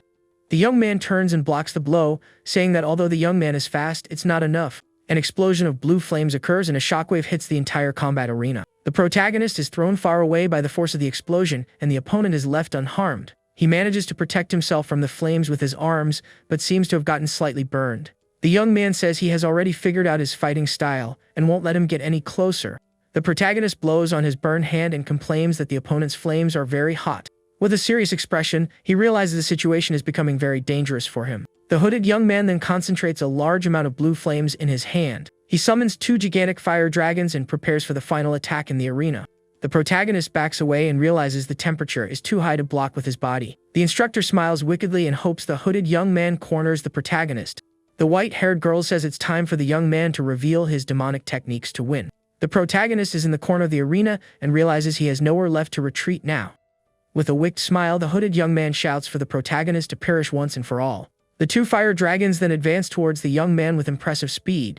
The young master says he has no choice and needs to use all his strength to win the fight. The girls get excited, and the chubby guy wonders what technique Boss Lincoln will use now. Making a sign with his hands, he prepares to use one of his secret immortal techniques. The young man then shouts the name of the technique, which is the chest press, and pushes the flames away. The opponent shouts that that's not an immortal technique, and the young man says it's from his fitness experience. The hooded young man praises him for catching the dragons but warns that his tricks are not over yet. Suddenly, the flames in the protagonist's hands explode and scatter throughout the combat arena. The flames then transform into dozens of blue fire lotus flowers surrounding the young man. The opponent challenges him to catch all the lotus flowers with this impressive attack density. The protagonist says that to win, he needs to use an immortal technique even stronger than the previous one. He then prepares to use another of his secret immortal techniques to defend himself. The young man uses the side-to-side jump and creates several afterimages of himself in the combat arena. The white-haired young man is shocked, thinking he learned his technique, but another corrects him immediately. With his quick movements, the protagonist manages to dodge all the fire lotus flowers. The opponent realizes he is using the airflow to blow the flames away and finds him annoying. He says the young man is now surrounded by fire energy and prepares for the next attack. He then uses the fire rock confinement prison and traps the protagonist in the arena. The others wonder how he used an earth technique if he has an affinity for fire and metal. The instructor boasts about the young man's elemental exchange technique, and the opponent gets annoyed with him. The hooded young man scoffs at the others for not knowing the principle of the world's 5 elements. The headmaster is impressed by the technique and tells the instructor to record everything with a projection stone. The instructor worries about the cost of the crystal, but the headmaster doesn't seem to care about the money. The young man says he now knows the principles of the world and that his techniques no longer have limits. With a battle cry, he prepares to attack the protagonist with his new powerful technique. Using the rock-piercing explosion, he launches a devastating attack toward the young master. The rock prison explodes and the pieces fly everywhere with impressive force. The chubby guy and the pink-haired girl shout the protagonist's name, worried about his safety. The red-haired instructor mourns the loss of his spirit stones and almost faints from the pain. The pink-haired girl prepares to save the protagonist, but the fox stops her from going. The young girl asks why she is stopping her from helping, and the fox tells her not to worry. With a confident smile, she says that such a small technique won't be a problem for her brother. The hooded young man smiles with satisfaction and says that a native of this world will never be a match for him. Suddenly, he feels a tremor in the arena and wonders what is happening to the ground. The ground starts to shake violently, and the entire arena begins to crack and crumble. The other students wonder if it's an earthquake and are frightened by the situation in the arena. The fox smiles wickedly and says that Brother Lingjun is finally going to show his true power. Suddenly, a golden light emanates from the protagonist, and he is revealed to be completely unharmed by the attack. With a powerful move, he uses the high-speed bench press and breaks the rock prison. The hooded young man is shocked by the scene and can't believe his attack was nullified. The fox says that compared to her brother's normal training, that is nothing, and the other girl agrees. The protagonist breathes a sigh of relief and says the weight is still too light for him at the moment. The opponent gets angry and says it's impossible for someone from this world to embarrass him. As the chosen one, he refuses to lose to a nobody and prepares for the next attack. Using the power of metal and earth, he imbues his sword with the weight of 10,000 pounds. He then launches the thundercut toward the protagonist with all his strength and power. The headmaster says the young man's anger has clouded his judgment, and the colorful instructor agrees. He forgot that his opponent is better at close quarters combat and prepares for the counter-attack. The protagonist uses the body rotation exercise and spins to dodge the sword attack. With a quick move, he dodges the blade and the sword ends up stuck in the arena floor. The hooded young man is shocked to see that his mysterious black ruler was caught by the opponent. He watches the protagonist's fist approaching his face and can't react in time. The punch hits him square on and sends him flying with the force of the devastating blow. The opponent is stunned by the blow and doesn't understand how he was hit so easily. The protagonist appears in front of him and says he lost the fight and that it's all over now. The girls celebrate the young master's victory, and the fox shouts that she wants to have his babies. The instructor is furious with the defeat and calls the hooded young man useless for losing. The protagonist then turns and walks away, leaving the defeated opponent behind in the arena. With his eyes shadowed with anger, the young man shouts for the young master to stay where he is and not leave. Refusing to lose, he asks Master Dan to lend him his strength for one last play. Master Dan bellows that it's insanity to ask for his power, refusing to risk his own soul for a mere test. But the boy insists, saying that if he doesn't stand out now, his coming to this world will have been for nothing.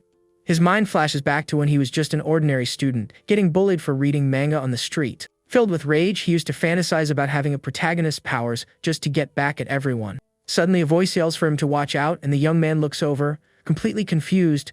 A truck barrels toward him at high speed, and he instantly realizes the driver won't be able to brake in time. The next thing he knows, he simply wakes up in the world of the manga, stunned to have been truly transported. Even after becoming a young master, he was still looked down on, and others would throw things at him. However, the boy swears he won't be worthless anymore, because now he has a mysterious ring. Just like in the stories, the ring contained the soul of a powerful cultivator named Master Dan.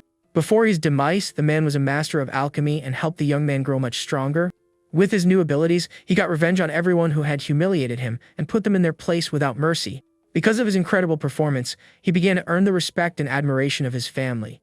The young man then decides he will become the clan leader to prove he was no longer a failure. Back in the present, he claims that with the protagonist's power, there's no way he can lose to some random nobody. With little choice, Master Dan sighs, admitting there's no dealing with the boy's stubbornness. He warns that the energy he has stored will only last for a short time and gives him a heads up. The spirit cries out in agony, telling the young man to use this power with great care and wisdom. Surrounded by a golden aura, the boy tells the master not to worry, declaring that victory is already his. Up in the observation tower, the instructor notes that the boy's aura feels off, and the headmaster agrees. Master Dan explains that despite his strength and life, he can only grant him the power of the golden core stage, but the boy smiles, saying the important thing is being able to use the 5 element flames. Combining the elements of metal and water, he gathers his power for a massive strike. With a battle cry, he unleashes a blast of blue energy straight at the protagonist. The attack scores a direct hit, completely engulfing him in the watery explosion. Now, the young master is trapped inside a sphere of water, looking like he's about to drown. The pink-haired girl is astonished, wondering how he suddenly recovered his strength and noticing his cultivation also jumped to the golden core stage. The fox girl shouts that it's impossible for a freshman to have that kind of power and accuses him of cheating, but the instructor cuts her off, telling her not to make accusations without proof. The hooded boy comments that even with all that strength, being submerged is sure to affect him. The other students start shouting that this is more than a fight, and that they're being pulled into the arena. Suddenly, even the academy's headmaster is nearly swept away by the battle's aftershock. He unleashes a wave of red energy to quell the fight and protect the crowd, leaving everyone jaw-dropped that he settled it all with a single move. One student remarks that he doesn't regret coming to an academy with such strong people, while another points out that the headmaster's fake legs are showing because he's flying so high. Meanwhile, the hooded boy tells himself he refuses to be ordinary anymore and that he must win no matter what. Out of nowhere, an intense light shines from within the water prison, on the verge of bursting. With a mighty punch, the young master shatters the aquatic prison and breaks free from the attack. The hooded boy is frozen by the sight, unable to process what just happened. The young master declares that he has more to fight for and gears up to strike back. He then channels his immortal technique, which appears to be nothing more than a simple, straight punch. The punch lands squarely on his opponent, sending the guy flying with overwhelming force. The hooded boy is floored by the power of the blow, struggling to believe its raw strength. This impact causes a massive explosion in the arena, kicking up an immense cloud of dust. The resulting shockwave destroys everything around, forcing the students to shield themselves as best they can. The others thank the headmaster, relieved that the blast wave barely missed them in the stands. The headmaster wonders aloud how a punch with no spiritual energy could be so powerful, utterly stunned. The smoke finally clears, revealing the arena floor, now completely torn apart by the battle. Sprawled on the ground, the hooded boy is in disbelief, and the master confirms his defeat. He refuses to accept his loss and tries to fight back, but the spirit tells him to stop wasting his effort. Just then, the protagonist approaches and apologizes, leaving his opponent even more baffled. Without hesitation, the young master strikes him with the boy's own weapon, who cries out in pain. The blow knocks him out cold, leaving him completely dazed on the arena floor. With a serious look, the protagonist reveals his secret. As it turns out, he's a transmigrator too. The instructor is furious, wondering what that scoundrel's true strength really is. The winner of the match is announced, and the young master celebrates as the crowd goes absolutely wild. The 2 girls rush onto the stage and hug him tightly, congratulating him on the victory. The boy gets a little flustered and admits the fight took a lot out of him at the end. The pink-haired girl tells him not to worry, assuring him she has plenty of food. She then pulls a giant piece of meat from a very strange place, catching everyone off guard. The fox girl yells at her to keep the food somewhere else, but the girl doesn't see what the big deal is. The young woman simply explains it's where she has the most space, and the fox girl nearly faints at the absurd scene. As he eats, the fox girl decides she's going to learn how to cook, so she can give the other girls some competition. The instructor bellows that the competition is over and orders them to get off the stage at once. Suddenly, inspiration strikes the protagonist while he's eating a giant piece of meat. With 2 pieces of meat in his hands, he dashes toward his fallen opponent on the ground. The young master offers the food and asks if the other guy is hungry too. The hooded boy glares at the piece of meat with disgust and rejects the offer. Angrily, he slaps the meat away and yells that he doesn't need the protagonist's pity. The hooded boy storms off, and the fox girl gets annoyed, but the young man stops her from doing anything. The pink-haired girl calls him generous, but the boy explains that they're from the same place. The 2 girls look confused, wonder what he meant by them being from the same place.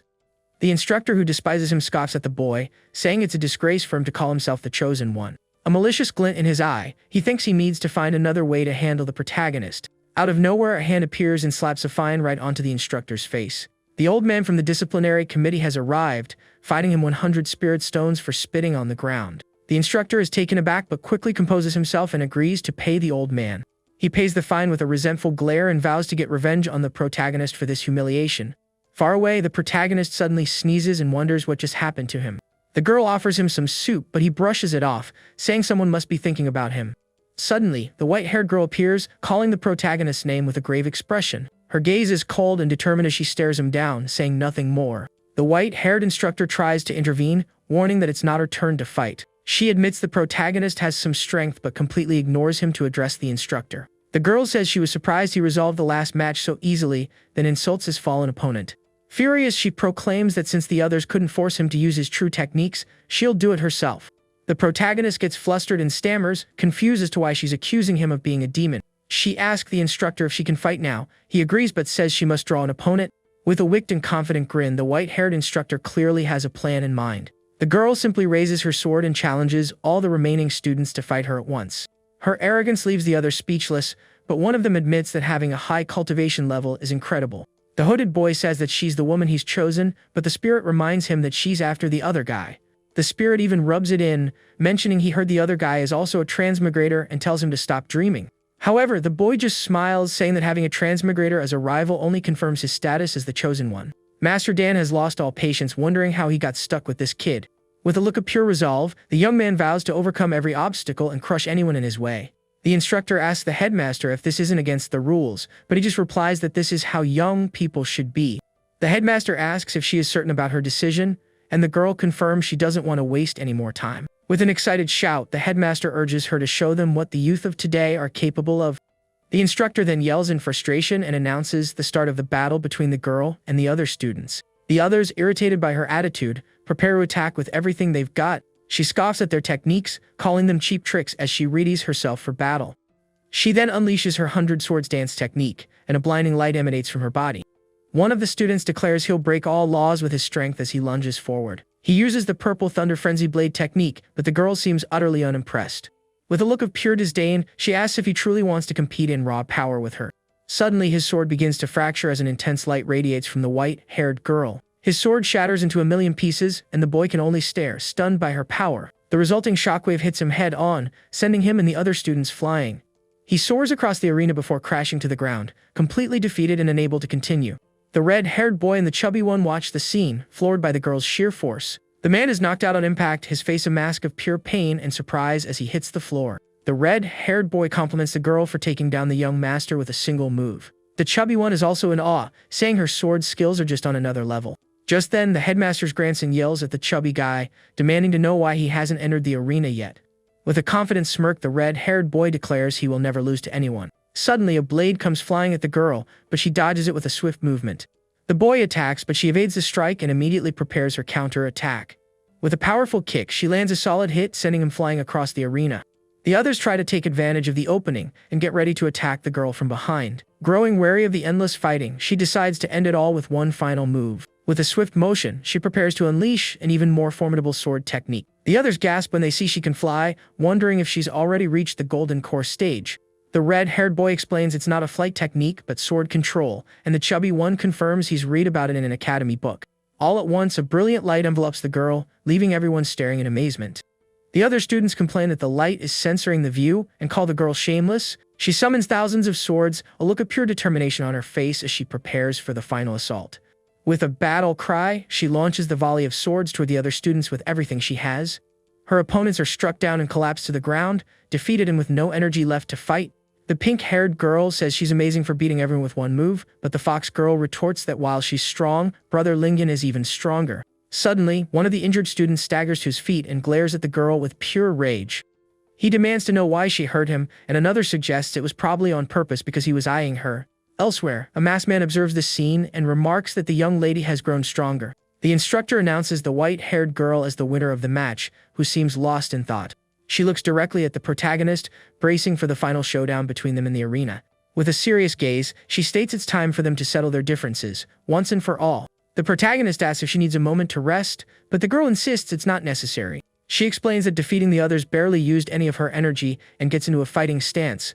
The headmaster says they are the strongest contestants, and he's eager to see their fight, and the other official agrees. Suddenly, the colorful instructor launches several drones into the arena, preparing for something. The drones start filming the bodies of the unconscious students on the ground in a rather bizarre scene. The robots then begin pulling the students by their hair and dragging them out of the arena. The two finalists face each other, ready for the ultimate battle that will decide the grand champion. Nervously, the boy tries to de-escalate, saying this is all a huge misunderstanding. She shouts for him to be quiet and vows to force him to reveal his demonic identity. With an awkward smile, he says she's gravely mistaken, as he doesn't even have any cultivation. He asks why she despises him so much, and the girl just glares at him with pure hatred. The young woman screams that he has no idea what she's been through as her mind flashes back to her past. Seeing her fury intensify, he realizes he said something terribly wrong. Without a moment's hesitation, the girl launches a powerful sword attack at the protagonist. Sensing the immense energy, he knows he absolutely cannot block that strike head-on. The young master quickly uses his immortal high jump technique to evade the attack. The blow slams into the ground, causing a gigantic explosion and kicking up a massive cloud of dust. With a powerful leap, he soars into the sky, successfully escaping the girl's assault. He continues to ascend, bracing himself for whatever comes next in this final battle. The headmaster's grandson is stunned, while the chubby guy cheers for Boss Linjin's incredible power. Relieved, the protagonist thinks to himself that he finally managed to dodge that dangerous attack. Flying up on her sword, the girl says she'd like to see how he plans to dodge now, while in mid-air. She readies herself to use one of her most powerful techniques to end this fight once and for all. The girl then unleashes the heaven-splitting sword, sending a devastating attack crashing downward. The impact creates an explosion in the arena even larger than the one before. As the shockwave ripples outward, the girl calmly observes the result of her overwhelming attack.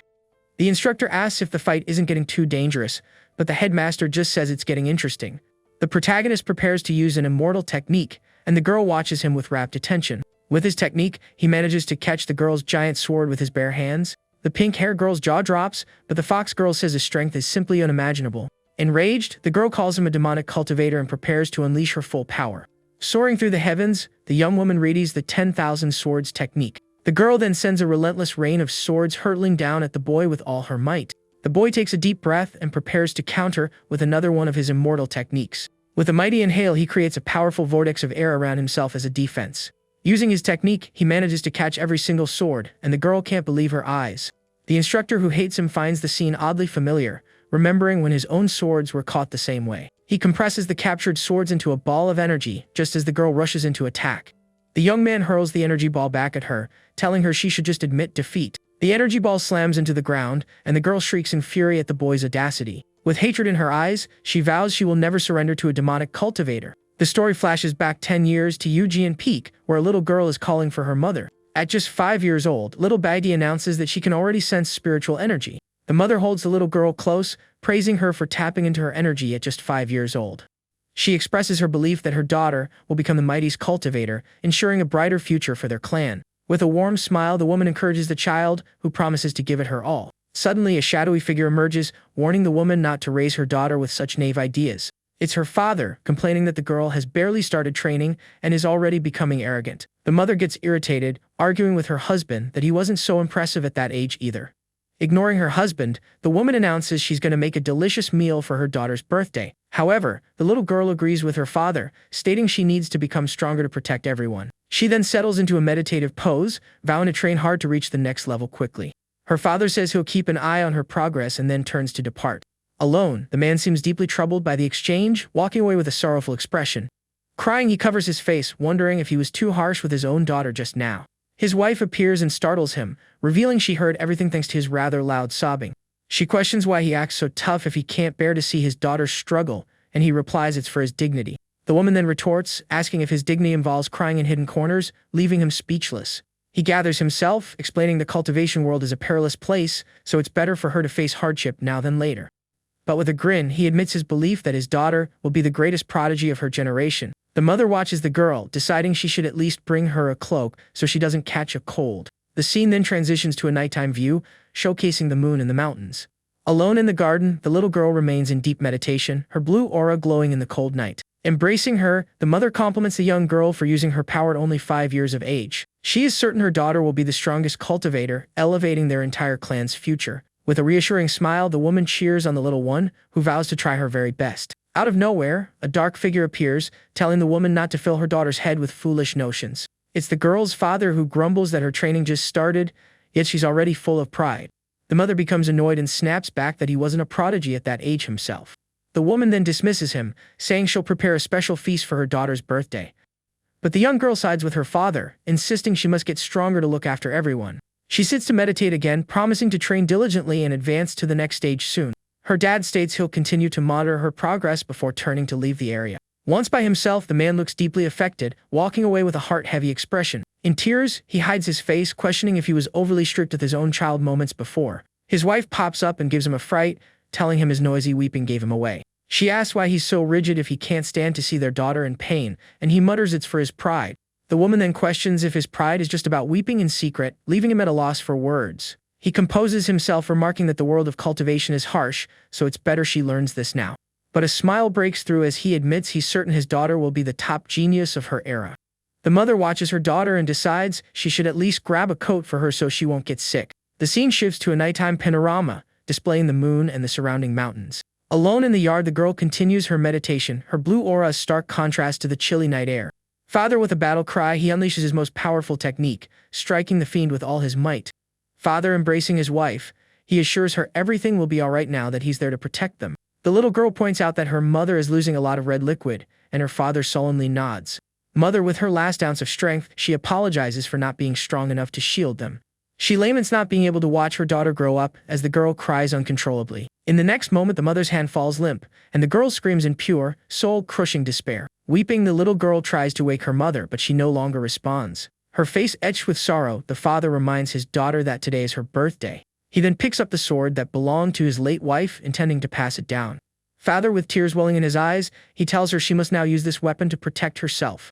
Back in the present, Alara declares she will never lose to a demonic cultivator like him. Eyes brimming with tears, she vows to use her mother's sword to eradicate every last fiend. Kale is puzzled. She knows conventional attacks are useless, so she must have a strategy. Alara, she reveals she's about to use a forbidden technique, having no other option against such a formidable foe. Gathering her energy, Alara prepares to use the same technique her father once did. Director Thorny, he recognizes the move, identifying it as Eugene Peak's ultimate attack against demonic cultivators. However, a grave expression clouds his face, as if he's worried about a hidden danger. Suddenly, Alara coughs up a large amount of red liquid, causing Cal to grow concerned. She ignores him, instead using energy chains to bind the young man, who is completely baffled. Alara then readies herself to unleash her final technique and finish Kale once and for all. With a powerful shout, she launches her blue energy attack directly at Kale with full force. The impact is direct, triggering a massive explosion that completely obliterates the arena floor. The pink-haired girl watches with concern, but Fina the Fox tells her not to worry about it. Alara turns confidently, certain that her special move was more than enough to defeat him. However, amidst the swirling smoke, a silhouette appears, and Cal seems to be doing little more than coughing. Alara is utterly stunned, unable to believe what she's seeing. Stepping out of the smoke, Cal casually asks if she's finished, while Alara just stares, speechless. Alara, what kind of demonic cultivator are you to emerge without a single scratch? Kale, he simply replies, maybe there's a chance I'm not a fiend after all. Annoyed, Alara mutters that something must be wrong with her technique, while Kale complains about being ignored. She then wonders if the move is flawed because she hasn't yet reached the golden core stage. With a grim expression, she laments her own weakness, unable to vanquish the supposed fiend. Director Thorne observes the scene, looking concerned about the young woman's fragile mental state. Surrounded by a swirling blue aura, Alara screams that she must level up to destroy all fiends. Out of nowhere, Director Thorne appears behind her, placing a hand on her shoulder and startling her. He informs her that the competition is over and she no longer needs to fight, leaving the young woman confused. The other students wonder why the match was halted, assuming it was to prevent a disaster. Far away, a masked man smirks, thinking it's far too late to stop what's already in motion. With a flick of his wrist, he sends a tiny fragment of red energy hurtling toward the arena. The red object embeds itself in Alara's back without her noticing a thing. Instantly, the girl's eyes go blank as a sinister red aura begins to seep from her body. Director Thorne realizes something is terribly wrong, his face contorting into a mask of pure panic. A demonic shadow erupts from within Alara, terrifying everyone present. The shadow morphs into a giant fiend with glowing red eyes and lets out a blood-curdling roar. The director is enraged by this development and prepares to confront the newly appeared creature. He fumes that a demonic cultivator managed to infiltrate the academy right under his nose. Director Thorne instructors get the students to safety. I'll handle this fiend. Alara comes to, wondering what happened while feeling an unsettling strangeness in her body. She looks up to see the giant creature poised to strike her with its massive, sharp claws. In a flash, a memory surfaces, the fiend that took her mother's life so long ago. The fiend strikes, sending her flying and leaving her completely defenseless on the ground. Panic sets in, she yearned to destroy fiends, but now her body refuses to move. Director Thorne then leaps in front of Alara, shielding her from the creature's attack with his own body. The masked man remarks that the chaos is still insufficient and orders his minions to advance. Tearing off his shirt, he reveals a muscular physique and prepares to join the fray. He lets out a wicked laugh as dozens of shadowy fiends materialize in the combat arena. The colorful instructor shouts in alarm, realizing there's more than one demonic cultivator present. The muscular instructor tells the other to evacuate the students while he holds off the creatures. Confidently, he boasts that with his human punching bag ability, the fiends are no match for him. With a defiant roar, the man activates his technique, ready to battle the horde of fiends. One student remarks on the instructor's bravery, while the director's grandson admits he's not entirely useless. Fido watches the man absorb blow after blow from the fiends, sensing that something bad is imminent. Just as before, he passes out on his feet, and Fiend decides that it's the only move he knows. Meanwhile, Director Thorn faces the giant fiend, declaring he won't allow a single student to be harmed. He throws a flaming punch, but the monster effortlessly blocks the strike. The director then channels a divine fire technique, preparing for a much more devastating assault. He unleashes a rain of fire that engulfs the smaller fiends, causing them all to shriek in agony. The other students are in awe, and the director's grandson notes that his grandfather is skilled with fire. However, the powerful technique leaves the director completely drained and seemingly out of strength. Alara forces herself to her feet, vowing to destroy the fiend soaring toward her. But the creature is incredibly fast, striking the young woman before she can even mount a defense. An expression of pure terror washes over Alara's face as she is unable to react to the attack. Suddenly, Cal appears before her, catching the blow and warning the beast not to mistreat young ladies. Alara, what did you save me, and why did you attack the creature that came from me? Kale, was I not supposed to hit it? Is that fiend your pet or something? Alara, she explains, I called you a fiend this whole time. Why would you still help me? With a gentle smile, he says it's a person's heart that matters, a lesson his father taught him.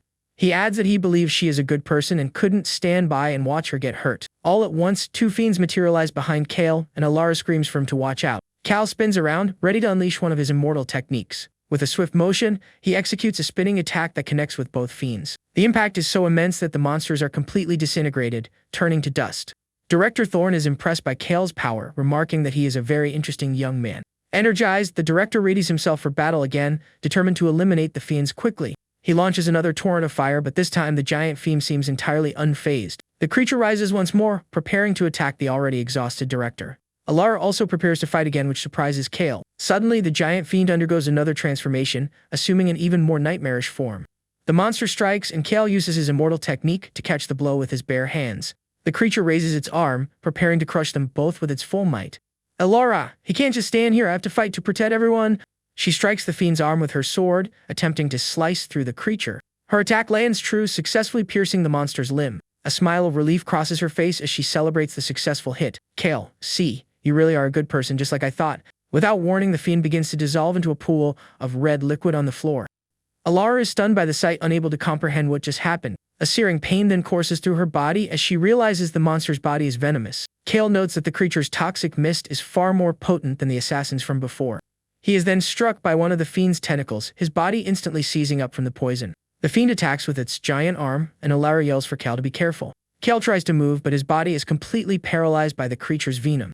Alara then throws herself in front of him, taking the full force of the attack with her own body. She coughs up a large amount of red liquid, admitting she can't hold on for much longer. With her remaining strength, the young woman manages to shove Kale out of danger. The fiend's arm then connects with her, slamming her against the wall with incredible force. Kale is surprised he can move again, and Alara asks why the venom didn't affect him. Alara, maybe it's because I already have antibodies for this type of monster, she speculates, shocking Cal. He asks if she's faced a monster like this before, but she tells him now isn't the time. The young woman states that even without the venom, she stands no chance of defeating the demonic creature. Kale, a demonic cultivator, shouldn't look this strange, he comments. The arm Alara had severed regenerates, and the creature lets out an even more ferocious roar. The creature swells in size and power, preparing to attack them with renewed fury. The fiend hurls Kale aside, and Alara braces herself for a fight. Kale urges her to use her strongest attack, but Alara seems to be struggling. Alara, my hand won't obey me, I can't even hold my sword properly. From a distance, the hooded young man watches with a malevolent grin, looking pleased with the outcome. He muses that it's the perfect time for him to make his grand entrance, save the day, and become the hero.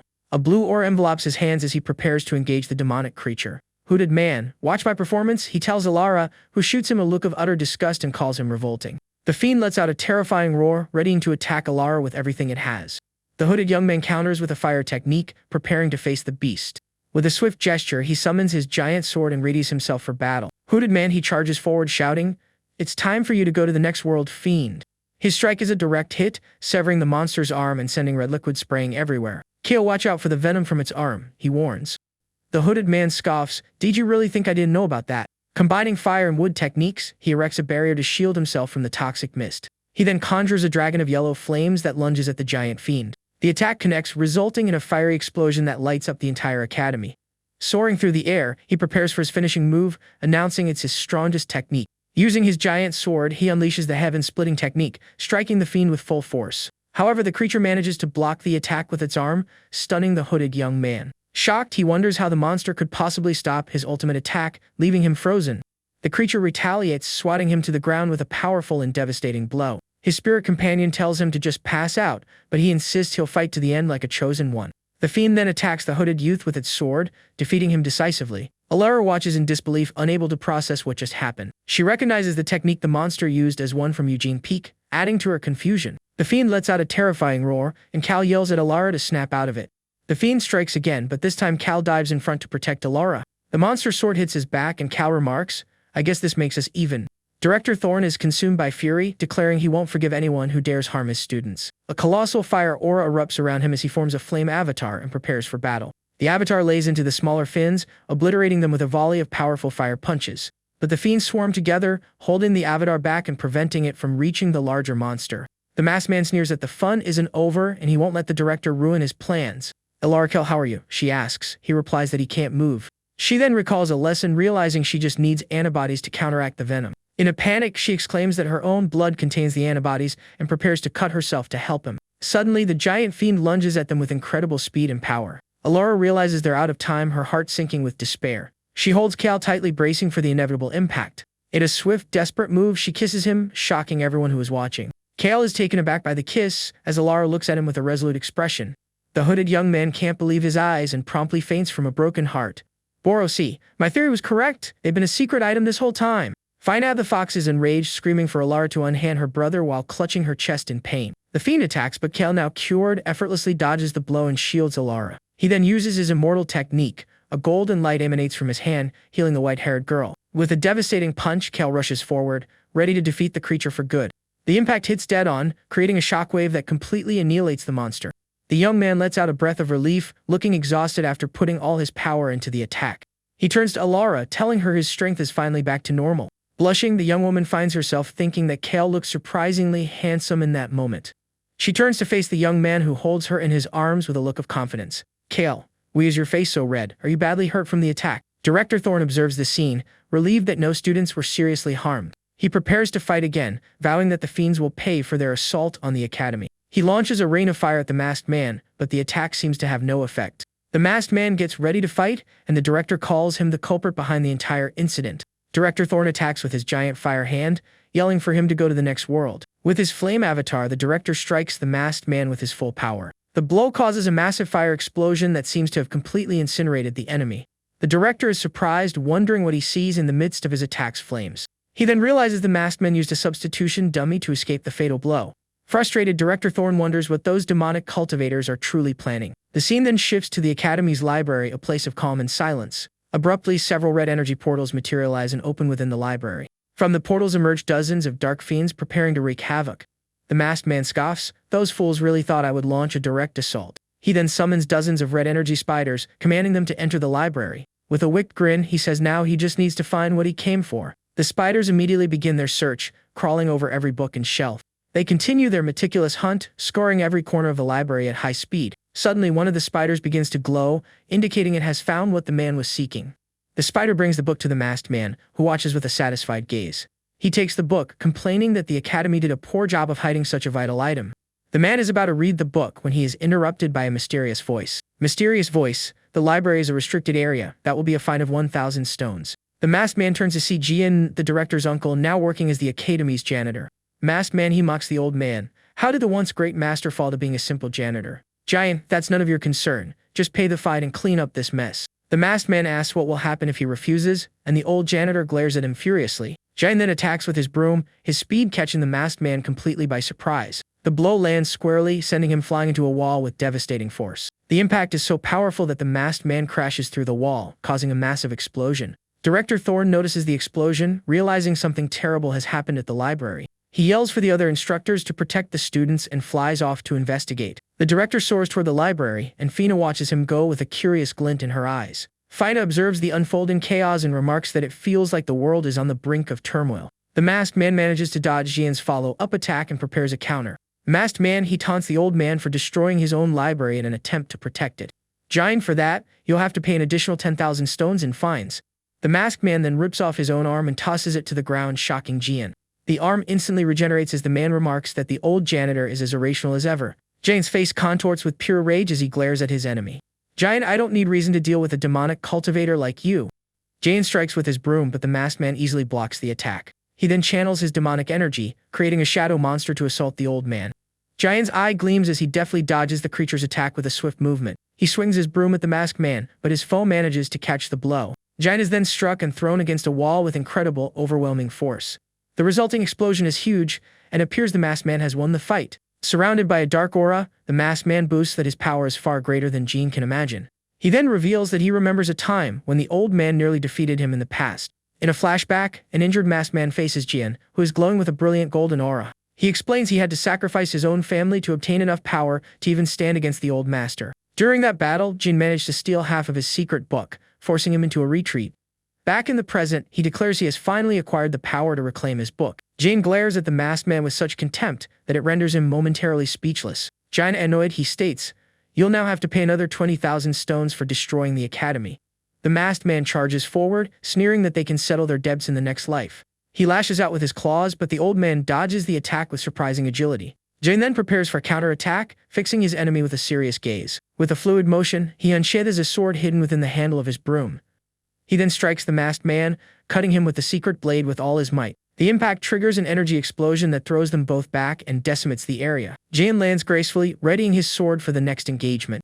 The masked man is stunned by the sight of the sword, appearing to recognize the weapon. Enveloped in a fiery aura, Jian prepares to unleash a powerful and secret technique. He calls out the name of his flaming sword, bracing for the climax of the battle. The masked man looks on in disbelief, staring at the old man's sword with recognition.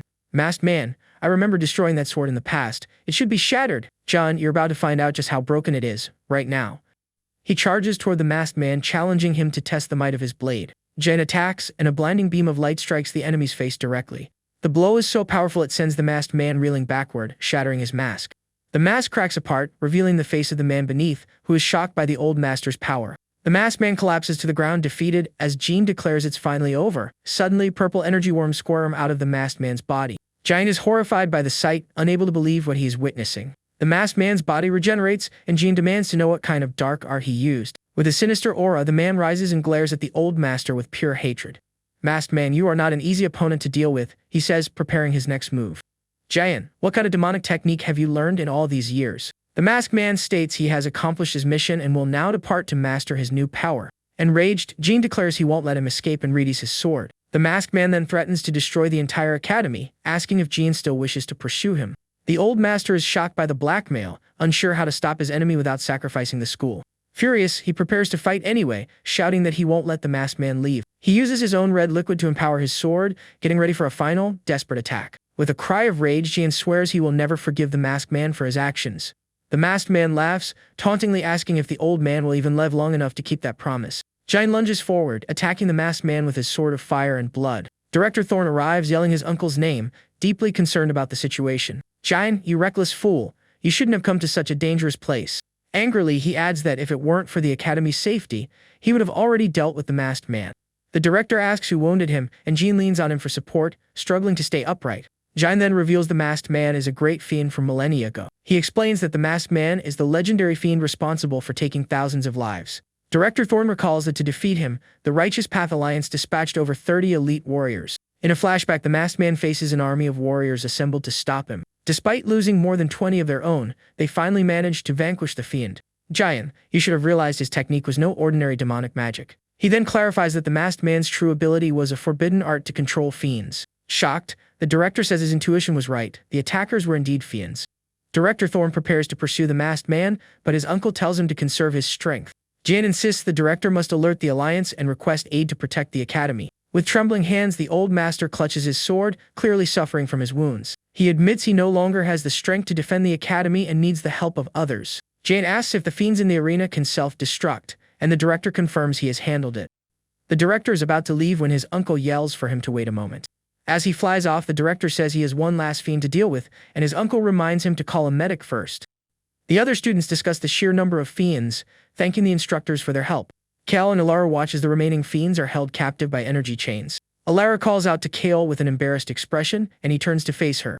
She thanks him for saving her, her face flushing red from the awkwardness of the situation.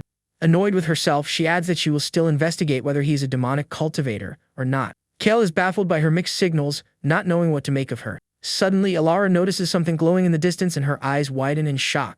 Director Thorn launches a sphere of energy, and Alara screams for Kale to get out of the way. The young man once again dives in front of her, shielding her from the attack with his body. Alara, what did you save me again? He replies that he couldn't just let her get hurt. Kale finds himself face to face with the girl, both of them momentarily speechless. Sitting on the ground, he remarks that he doesn't seem to be injured, and Alara stares at him curiously. Angrily, she punches him on the arm, exclaiming that he deliberately made her worry. Fina and the pink-haired girl rush over, and Fina shoves Alara away from Kale. Director Thorn appears suddenly, announcing he needs to examine Kale's body. Fina calls him an old creep, but the director ignores her, his gaze fixed on the young man. His eyes glow as he peers inside Kale's body, and his expression turns to one of surprise. Director Thorny, just as I suspected, there is something wrong inside your body. He reveals that a demonic seed has been implanted in Kale's chest. Furious, he vows that he will not forgive the masked man for doing this to one of his students. Kale asks the director to let him go, noticing the strange look on the man's face. The director murmurs that this is very odd, and Kale asks if he is all right. Fina shoves the director away again, yelling for him to release her brother at once. She warns Kale to stay away from the old man, convinced that he has a preference for men. The director asks if Kale feels anything unusual in his body, and he says he doesn't. The director then wonders how the demonic seed, which should be fatal, has had no effect on him. Director Thorny, wait, he shouts, and Kale and Fina turn back confused. He exclaims that he forgot the young man has no spiritual root, which earns him a glare from Fina. The director explains that without spiritual energy to feed on, the demonic seed cannot grow inside him. He then flies off, and Kale wonders aloud if the director is wearing high heels. The other students watch the director, wondering what he is doing hovering in the sky. From above, he announces that despite the chaos, the admission test is officially over. Holding up a glowing ring, he declares that all students will be evaluated based on their performance. An intense light beams from the ring as he prepares to announce the final results. He explains that all the information has been transferred to each student's admission pass. Kale takes out his pass and sees that it is shining with a golden light. He reads it and discovers he has been assigned to the worst class and the worst dormitory in the academy. The director then orders all students to return to their dorms and prepare for the start of their classes. Fina hugs Kale, saying they should head to their dorm right away. He then asks if she was also assigned a room, and the girl looks at him with a curious smile. With a mischievous grin, she says she isn't a student and therefore doesn't need a room. She then declares that as his guardian, she will be sleeping with him in his room, leaving Kale stunned. He asks if she's sure about that, reminding her that he's supposed to have a roommate. Alara watches the exchange from a distance as Fina casually says she'll just kick the roommate out. The scene shifts to the academy dormitories, where students are settling in for the night. Kale and Fina arrive at their dorm, and he complains about how far it is from everything else. Fina is furious, grumbling that the director deliberately placed him in the worst part of the academy. Kale announces they've arrived, looking at the sign for dorm number 8. He opens the door, noting that the light is on, so his roommate must already be there. With a friendly smile, he introduces himself, saying he's also from dorm number 8. Suddenly, he's hit with a vision of Alara, and the sight shocks him. He slams the door shut, and Fina asks what's wrong with him. Embarrassed, he confirms that it is indeed dorm number 8, staring at the sign again. He tries to convince himself it must be an illusion brought on by the chaotic events in the arena. Mustering his courage, he opens the door again, determined to enter the room. He then sees Alara's back as she stands in the room, and he's shocked all over again. Kale wonders if he's trapped in some kind of illusion, while Fina remains completely baffled. Alara then opens the door from the inside, and Fina is stunned to see her there. "Fina, what are you doing in my dear brother's room?" she demands. The young woman presents her admission pass, proving that she is also assigned to that dorm. Fina asks if she's a man disguised as a woman, which Alara furiously denies. Kale pipes up that he can prove she's a girl, and Fina asks how. She explains that she switched dorms with his original roommate, who is now in her old room. Kale asks why she wants to live with him, and she replies it's for observation purposes. She explains that he was the first person her age to defeat her, and she wants to learn from him. Fina mentally corrects her, remembering Cal's true age is closer to 20,000 years. Kale, he points out that them living together might be problematic, especially with incidents like the one from earlier. Alara insists it was just an accident and promises to be more careful in the future. She then argues that if he can live with Fina, there should be no issue with her being there too. The young woman assures him she will only observe and will not cause him any trouble. Fina tells him to ignore her and invites Kale to share the bed with her. She says it's been a while since they slept together, and there's nowhere else for her to sleep anyway. Lying in bed, Cal feels a pair of eyes on him and sees Alara staring at him from the other bed. The room's candle flickers out and Alara begins to cry silently in the darkness. Kale wakes up and asks if the Academy's attackers were truly demonic cultivators. He notes that their techniques were different from those his father and the others in his sect used. Phyta decides that since they've already appeared, there's no need to keep his secret any longer. She reveals that they are not ordinary demonic cultivators, but a far more sinister threat, heart demons. The scene shifts to a mountain stronghold where the members of the Alliance are meeting. They are shocked to learn that the masked man attacked the academy and stole the forbidden book. One member expresses his disbelief that the fiend is still alive after all this time. Another insists they must protect the academy and not allow the fiends to gain any ground. Director Thorne states that while the fiend problem is manageable, there is a more severe issue. He reveals that heart demons materialized in front of the entire student body. He explains that these demons are born from the impurities of cultivators during their advancement. To maintain peace in the cultivation world, the existence of these demons has always been a closely guarded secret. Director Thorne wonders how much longer they can possibly keep this secret under wraps. One of the elders declares that they cannot allow the current world order to be shattered under any circumstances. A muscular man pledges his support, offering to help the academy deal with the fiend problem. He states that since their two academies are part of the Alliance, mutual aid is essential. The elder then issues his orders. 2 members will suppress the news, while the others will hunt the fiend. The scene changes to a rival academy, where a man gazes into an energy sphere. He sneers that an academy so easily invaded does not deserve its #1 ranking. With a malicious smile, he vows that his academy will rise to become the strongest of all. Back in the dorm, Fina explains that heart demons are the greatest taboo in the world of cultivation. She continues her explanation, but Kel doesn't seem to be paying much attention. Suddenly, he drifts off to sleep, and Fina yells at him for dozing off during her explanation. She eventually gives up, musing that perhaps it's better for him not to know too much about the world's darkness. Fina then lies down beside him, and the two sleep together in the dorm room. Later that night, Alara rises from her bed, moving with an eerie, unnatural grace. Her eyes glowing a sinister red, she stares down at Kale, who is sleeping peacefully. The scene transitions to the next morning, as the sun rises and illuminates the academy. Kale awakens, realizing it's already morning and time to get up. He stretches and comments on how well he slept, and Alara beside him agrees. The young man turns his head and is shocked to see Alara stretching right next to him in his bed. The scene then flashes back to show what transpired during the night. The other students are woken by shouting as Alara loudly accuses Kale of impropriety. Fina then wakes up, accusing Alara of trying to seduce her dear brother. The young woman retorts that it was Fina who climbed into the bed and shoved her onto the floor in her sleep. Eavesdropping students whisper that the tournament winner is certainly making bold moves. Kale raises his hand, preparing to offer a logical explanation to them both. He suggests that perhaps Alara is a sleepwalker and wandered into his bed unconsciously. Blushing, she vehemently denies this, insisting she has no such habit, while Fina continues her accusations. Kale tells them to drop it, reminding them they need to get to class before they're late. Fina asks if he's really going to let her get away with it, but he insists that being on time is more important. Alara opens the door only to find a crowd of students who were listening in. Awkwardly, they claim they were just passing by and didn't hear a single word. They then scramble off to class, and Alara watches them with a suspicious eye. Fina and Cal also head to class, with Alara following closely behind. Cal asks if she is in a different class, and Fina tells her to just focus on observing him. The two girls start bickering again, and Cal pleads with him to stop fighting on the way. They finally arrive at his classroom, ready for their first day. Cal is surprised to see that both Alara and Fina have followed him inside. Boro then appears, asking why a champion like Kale is in this particular class. He explains that classes are ranked by performance, and they are in the lowest ranked class. Fina is outraged, complaining that Kale placed first in the admission test. Suddenly a voice booms, "Everybody quiet," and the students turn around, startled. The muscular instructor appears, demanding complete silence during his class. Kale is surprised to learn that this is their class professor. With a sinister glint in his eye, the instructor decides to use Kale to make an example of. He hurls a book at Boro for chatting during his lecture. The book flies through the air, but Kale snatches it just before it can hit his friend. He apologizes, explaining it was a reflex and that he meant no disrespect. The instructor is annoyed, while Boro thanks Kale for saving him. He then slams a pile of books on the desk, again demanding silence. He announces that this will be their first lesson at the academy as a golden light appears. The books then float into the air and distribute themselves to every student in the room. The instructor explains they must learn the Alliance's technique for controlling their energy. A student scoffs, saying that everyone there already knows how to do that. The instructor responds by throwing a book at him, stating their crude techniques are nothing compared to this one. Alara asks Kale why he didn't protect her, and he admits he reacted too slowly. The instructor clarifies that the Alliance's technique is the safest and most stable method for all students. He then glares at the students, preparing to give his ultimatum. He declares that anyone who fails to master the technique by the end of class will be expelled. Alara confidently states this is easy, and that she'll have it down in a minute. Kale begins to panic, having no idea what to do since he lacks a spiritual root. Alara closes her eyes and prepares to demonstrate the technique. With a blue aura swirling around her, she chants the incantation and focuses her energy. A blue light gathers at her fingertips as she prepares to unleash the attack. She launches a beam of energy that strikes the wall, causing a small but potent explosion. The instructor is visibly impressed, shocked by the young woman's raw power. Fida mutters under her breath that Alara is just showing off for everyone.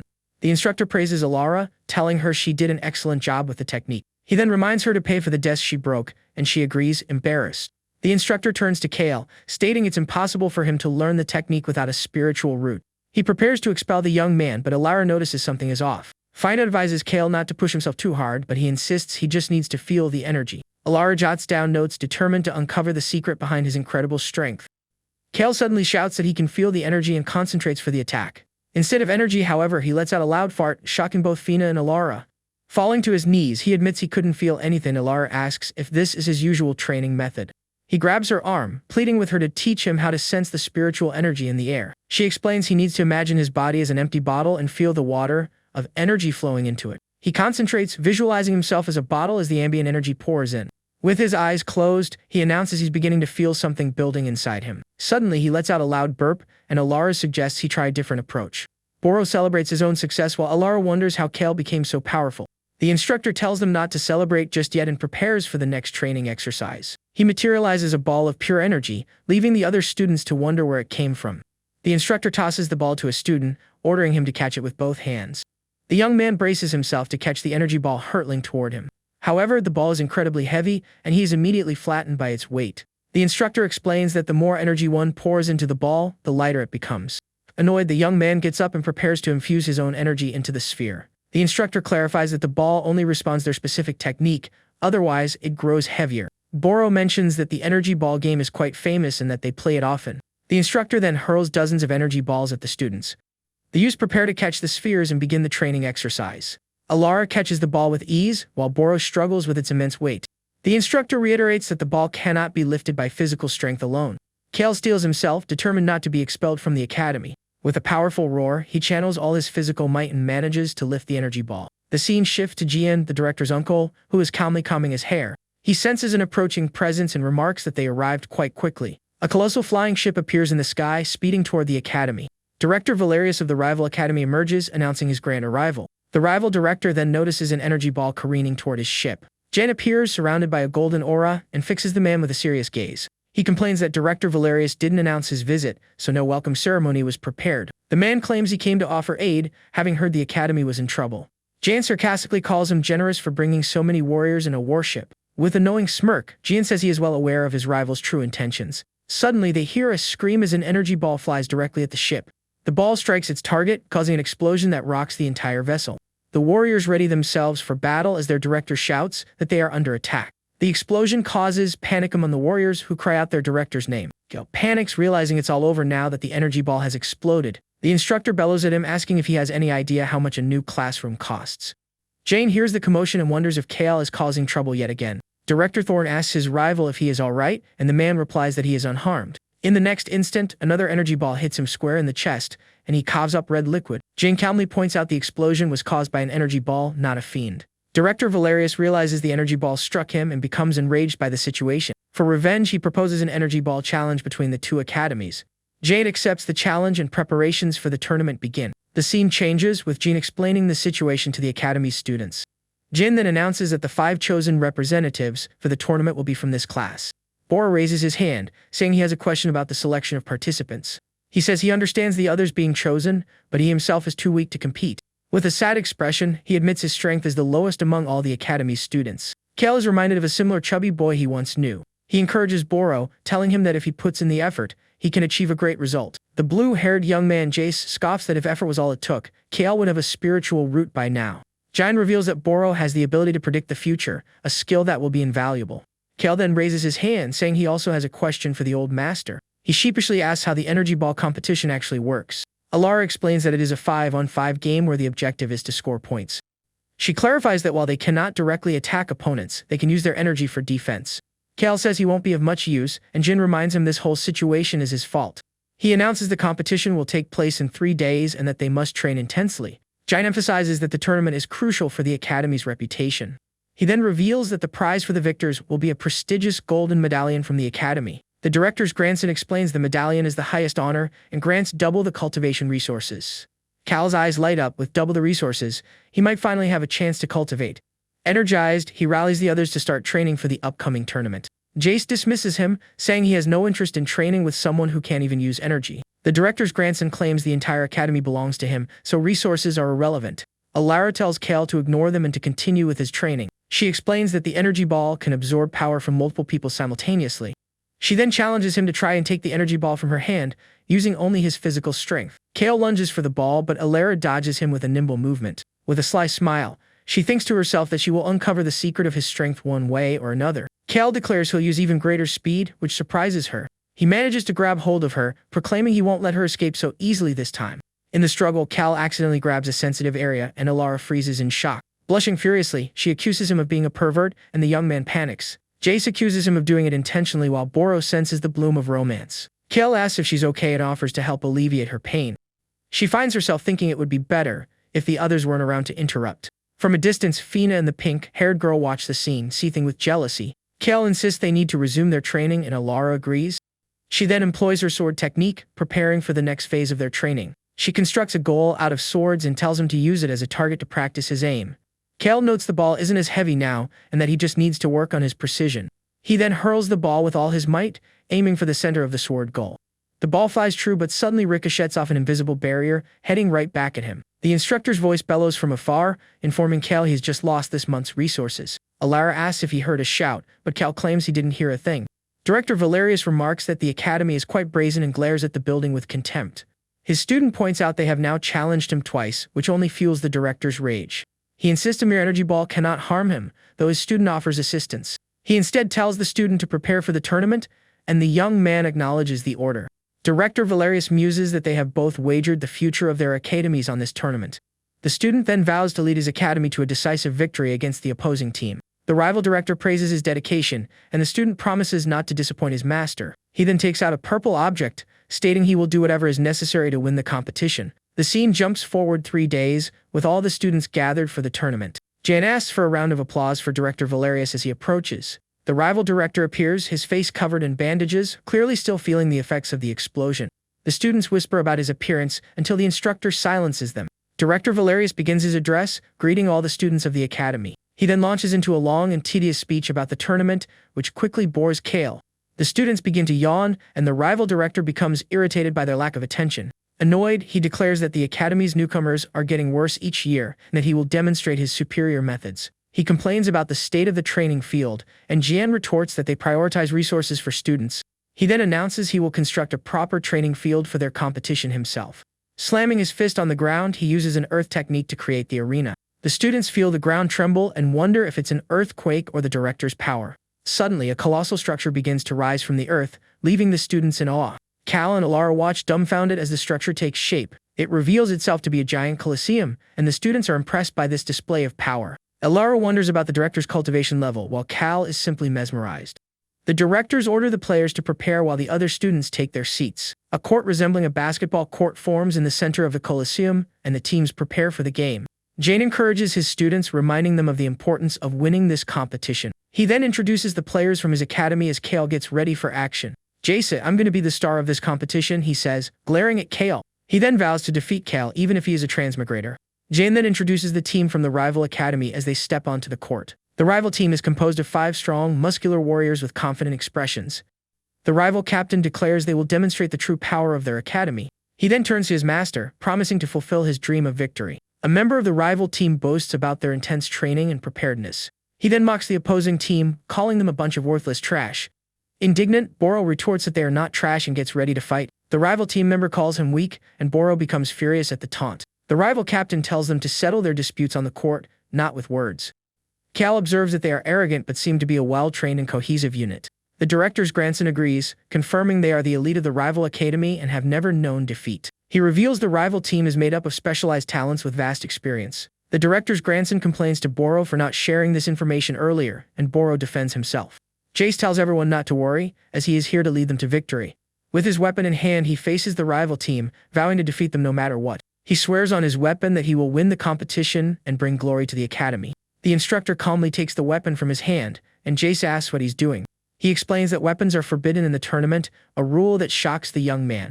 The rival team erupts in laughter, mocking him for not even knowing the basic rules. Director Valerius sarcastically praises Gian for his choice of players. He adds that he only hopes Jean will be gracious enough to admit defeat at the end.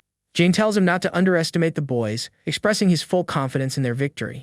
He looks at his students, reassuring them that he trusts them, which is why they were chosen. The instructor then removes Kale's training weights, which seems to annoy Jean. He explains the game will last for 1 hour, and the team with the most points wins. The instructor raises the energy ball, preparing to start the match. The players from the rival team eye their opponents with unwavering confidence. Cal's team readies themselves, meeting their rivals' gazes with determination. The instructor throws the ball into the air, officially starting the match between the two academies. Kale moves to get the ball but is shoved aside by one of his own teammates. He is shocked to see it was Jace who pushed him. "Jace, you don't have any energy. The first play belongs to me." The rival captain snags the ball, and Jace immediately tries to stop him. The captain passes the ball to a teammate, who gets ready to receive it. Boro attempts to intercept the pass, but the rival player is far too quick for him. The rival player smirks at him, asking if he really thinks he can stop him. Boro is stunned by his opponent's speed and is unable to react in time. The player scores the first point, putting their team on the board with a score of 1-0. The directors watch the game, and Valerius looks pleased with his team's performance. The rival team celebrates, with one member commenting on how weak their opponents are. Alara warns her team that their opponents are strong and they cannot afford to underestimate them. She takes the ball, declaring she will go on the offensive while the others provide cover. The rival captain boasts that his energy is the highest and no one will get past him. As Alara advances, he appears before her, ready to steal the ball. The other rival players close in, surrounding her and preparing to attack.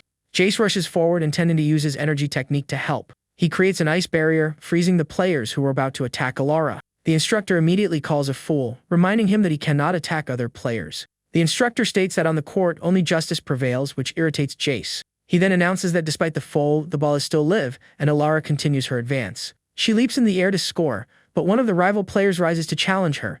The player takes a bite of meat and prepares to block Alara's shot. The young woman throws the ball with all her might, causing an explosion of energy. Suddenly, the player transforms into a giant lizard and catches the ball with his bare hands. Alara is stunned by the transformation and is unable to react. The lizard then passes the ball to the rival captain, who catches it mid-air. He praises the lizard's skill and prepares for a counter-attack with the energy ball. He charges forward with the ball, ready to score another point for his team. The director's grandson and Boro try to stop him, but he easily throws them aside with his energy. The rival captain scores another point, bringing the score to 2-0. A female player on the rival team praises their captain, saying his move was incredible. He then turns to the opposing players, looking at them with utter contempt. Kale and Jace glare back at him with serious expressions. He points at them, declaring he won't allow them to score even a single point. Finna becomes furious, and the pink-haired girl has to restrain her from attacking the player. Jace raises his hand, saying he has a question for the instructor. He asks how the rival player is allowed to transform if items are prohibited in the game. The player takes another bite of meat and smirks at them mockingly. The instructor rules that food does not count as an item and is therefore not against the rules. The pink-haired girl wishes she had brought snacks, while Finna complains about the referee's bias. Director Valerius remarks that the chosen students are nothing special, but Jean disagrees. Another player scores, and the score becomes 3-0 in favor of the rival team. The score quickly climbs to 6-0, and Cal's team appears to be on the verge of a blowout. The giant lizard scores again, and the score is now a daunting 10-0. The rival captain praises the lizard as the instructor announces the end of the first half. Cal's team gathers in the locker room, looking exhausted and utterly demoralized. Director Valerius laughs, boasting that his team is even trying their hardest. The scene returns to the locker room, where Cal's team is in disarray. Alara complains that the others are not cooperating and are actively hindering their efforts. The director's grandson says his teammates are too weak and that he can't play with them. Boro considers giving up, while the rival team watches their opponents melt down with smug smiles. The female player notes that their opponents are arguing, making their victory all but certain. The rival captain says the academy is overrated and his backup plan won't even be necessary. "Kale, I have a suggestion," he says, and the others turn to him curious. He proposes that since they can't function as a team, they should focus on individual matchups. He explains that each of them should mark a specific rival player and try to score whenever an opportunity arises. The other players consider his proposal and seem to agree with the new strategy. The instructor announces the start of the second half, and the players return to the court. A rival player mocks them, but Boro retorts that Kale has a plan to win. The pink-haired girl yells for Kale to wait, and he turns to her confused.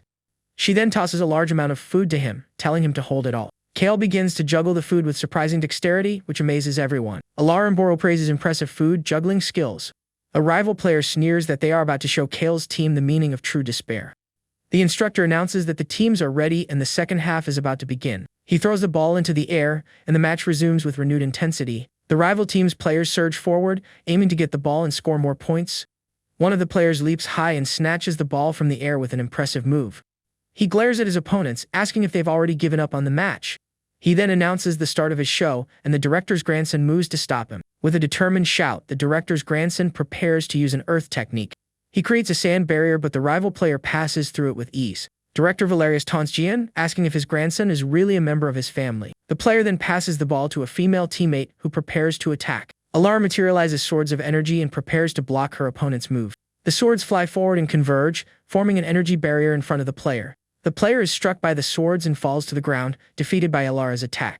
The masked player then takes possession of the ball, and Alara faces him with determination. Jace jumps into the fray, declaring it's finally his turn to shine. He attacks the masked player with a wave of blue energy, but his opponent dodges it. The rival captain realizes their strategy. They're trying to force one-on-one confrontations. With a sinister smile, he says this tactic will not work against his well-coordinated team. He then charges toward Boro, stating that their team's weakness is glaringly obvious. Boro uses his precognition technique, calmly stating he knew he would do that. The rival captain retorts that even if he can see the future, he lacks the strength to change it. Boro replies that while he can't stop him, he knows someone who can. Kale suddenly appears and smashes the energy ball with a powerful punch. The rival captain is stunned by the young man's raw power and is unable to react. Kale then hoists Boro onto his back, and the captain orders his team to stop them. Boro then uses his ability to guide Kale through the court, effortlessly dodging every attack. The rival captain is shocked, unable to believe he predicted their every move. He then declares they will never get past the giant lizard. The lizard prepares to attack, eating another piece of meat to enhance its strength. Kale apologizes to Boro in advance and braces him for what's about to happen. With a mighty yell, he prepares to use his friend as a projectile weapon. He then throws Boro with all his might toward the rival team's goal. The lizard tries to intercept Boro, but he is too heavy and it cannot stop his momentum. Boro crashes through the goal, scoring the first point for his team. The instructor confirms the point, and the score is now 1-10. The rival captain dismisses it as a single lucky point and orders his team to attack. Jace mocks them, and the rival female player points out that he wasn't the one who scored. The rival captain advances with the ball, preparing to score another point. He hurls the ball with incredible force toward Kale's team's goal. Kale and Boro try to block it, but the ball easily speeds past them. Kale's team then begins to use the same Boro ball tactic, scoring multiple points. The score climbs to 2-10, and the rival captain is stunned by their comeback. Kale and Boro continue to score, and the scoreboard now reads 6-10. They use the same tactic one more time, and the score is now tied at 10-10. Director Valerius is furious, screaming at his team not to embarrass him. The rival captain is determined not to let his master lose the bet. He takes out the purple object, realizing he must use its power to win the match. With a swift motion, he swallows the object and prepares for his transformation. A purple aura envelops him as his body begins to contort and expand. With a malevolent grin, he says he can finally feel the power he has always craved. A cloud of purple smoke conceals him, and the female player on his team watches with admiration. Giant asks his rival if he didn't sense the demonic aura, and he denies it. Director Valerius boasts that with them present, not even the masked man would dare show his face. The rival captain realizes he can't absorb all the power at once and decides to use only a fraction of it. The female player asks if their captain is okay, and he confirms he is, stating the match must go on. He declares that time is running out and they cannot afford to give the other team another chance. Kale and Boro celebrate their comeback, which makes Jace jealous. The instructor announces that the match will continue and prepares for the tip-off. He throws the ball into the air, and Jace leaps to catch it. Boro is surprised to see him get the ball, and Jace charges forward with it. He claims the other team is exhausted, and that he will score the winning point. The rival captain moves to block him, but Jace advances fearlessly. He states the other team is at their limit and scoring will be easy. Boro explains that while the rival team may be weaker individually, their teamwork is exceptional. The director's grandson notes that everyone on their team is stronger than their opponents, except for Kale. Jace continues his advance, saying everyone has seen how incredible he is in this match. With a purple aura swirling around him, the rival captain prepares to use a technique. He employs his earth technique, creating a massive stone wall in front of Jace. Giant is shocked, and his rival claims he must have learned the technique under pressure. He then wonders if it was truly a sudden breakthrough, or if he had mastered the technique all along. The stone wall sends Jace flying backward, and the rival captain seizes the ball. The female player praises him, and he tells everyone to get ready as the clock is winding down. Kale and Boro move to block the rival captain. He then activates his stone armor, declaring that no one will be able to stop him now. Kale and Boro combine their strength to try and stop the rival captain. He is shocked that the two of them managed to halt his advance so easily. He then uses his earth technique, preparing for a powerful and devastating attack. A stone wall erupts from the ground, throwing Kale and Boro away from him. He climbs the stone wall, proclaiming that no one can stop him now. Suddenly, he finds himself unable to move and is shocked by his predicament. He tries to advance, but the stone wall seems to be holding him back. Boro realizes he can attack the stone pillars and prepares to make his move. He then begins to scale the stone wall in an attempt to stop the rival captain. The rival captain becomes desperate, trying to break free from the stone wall by any means. He realizes he's about to score an own goal if he doesn't do something to stop it. He decides he must go further and draws more power from the purple object he swallowed. The stone wall then begins to grow and morph into something even larger. Boro complains about the increasing weight, and Cal is shocked by the wall's transformation. The stone wall transforms into a giant golem, leaving Cal utterly surprised. Director Valerius notes that the amount of energy he used is far too great for a newcomer. Cal then leaps onto the golem's hand, preparing to attack the rival captain. The rival captain tells Cal to deal with the golem and leaves him behind. Alara and the director's grandson jump onto the golem's other hand to provide support. They then prepare to confront the rival captain with all their combined strength. The director's grandson uses his platform swords to leap onto the giant golem's hand. He then faces the rival captain with a challenging glare, ready for a fight. Cal and Boro also prepare to attack and assist their teammates. With a determined look, Cal prepares to unleash his full strength in the attack. He then lands a powerful punch on the golem, causing an explosion of yellow energy. The blow is so immense that the golem begins to crumble, its fragments flying everywhere. The rival captain is furious that they are constantly thwarting his efforts. Cal replies it's because he is determined to win the competition, no matter the cost. The rival captain declares that victory will be his and prepares for his final assault. The two then exchange blows, and a powerful shockwave ripples through the entire arena. Fidah is shocked to see someone who can match her brother in a contest of pure strength. Cal then lands a kick on the rival captain, sending him flying backward. The female player tells him not to overexert himself, and that they will steal the ball from him. Cal then uses his flying technique, soaring into the sky with the energy ball. The rival captain is determined not to let his master be embarrassed. The purple object on his chest begins to glow ominously as a dark aura envelops him. The female player is shocked by this transformation, not understanding what is happening. Jin recognizes the aura, identifying it as the energy of a heart demon. The rival captain then begins to transform into a giant, crimson fiend. The female player asks what has happened to him, and he replies that he must win the match. With a guttural roar, he screams that he must win the match, no matter what. He then leaps in the air, preparing to attack Cal with his newfound power. Boro yells for Cal to be careful as the fiend charges forward to attack. The fiend lands a powerful punch on Cal, slamming him to the ground with immense force. The impact creates a shockwave that kicks up a cloud of dust, leaving everyone stunned. Cal crashes to the ground injured, and Alara screams his name. The fiend seizes the energy ball, declaring that no one can stop him now. He then charges toward the goal, preparing to score the winning point for his team. Cal struggles to his feet, motivated by his desperate need for the cultivation resources. He then jumps in front of the goal, preparing to block the fiend's attack. The fiend sneers that he will not be able to stop the final point of the match. With a malevolent glare, he faces Cal and prepares for his final attack. He then throws the ball with all his might, and Cal tries to catch it with his hands. The impact causes an energy explosion that hurls Cal backward with tremendous force. Boro and Alara are horrified by the scene and cry out his name. Cal realizes he can't attack him, so he resolves to use his body to block the ball. With a furious roar, the fiend tries to force the ball into the goal. Cal resists, holding the ball with his bare hands as red liquid pours from his mouth. Fidah is enraged, shouting that he is flagrantly breaking the rules of the game. Cal then spits the red liquid in the fiend's face, a move that shocks even Fina. With a defiant grin, Cal declares that the match is far from over. He then manages to wrench the ball from the fiend's grasp and prepares for a counterattack.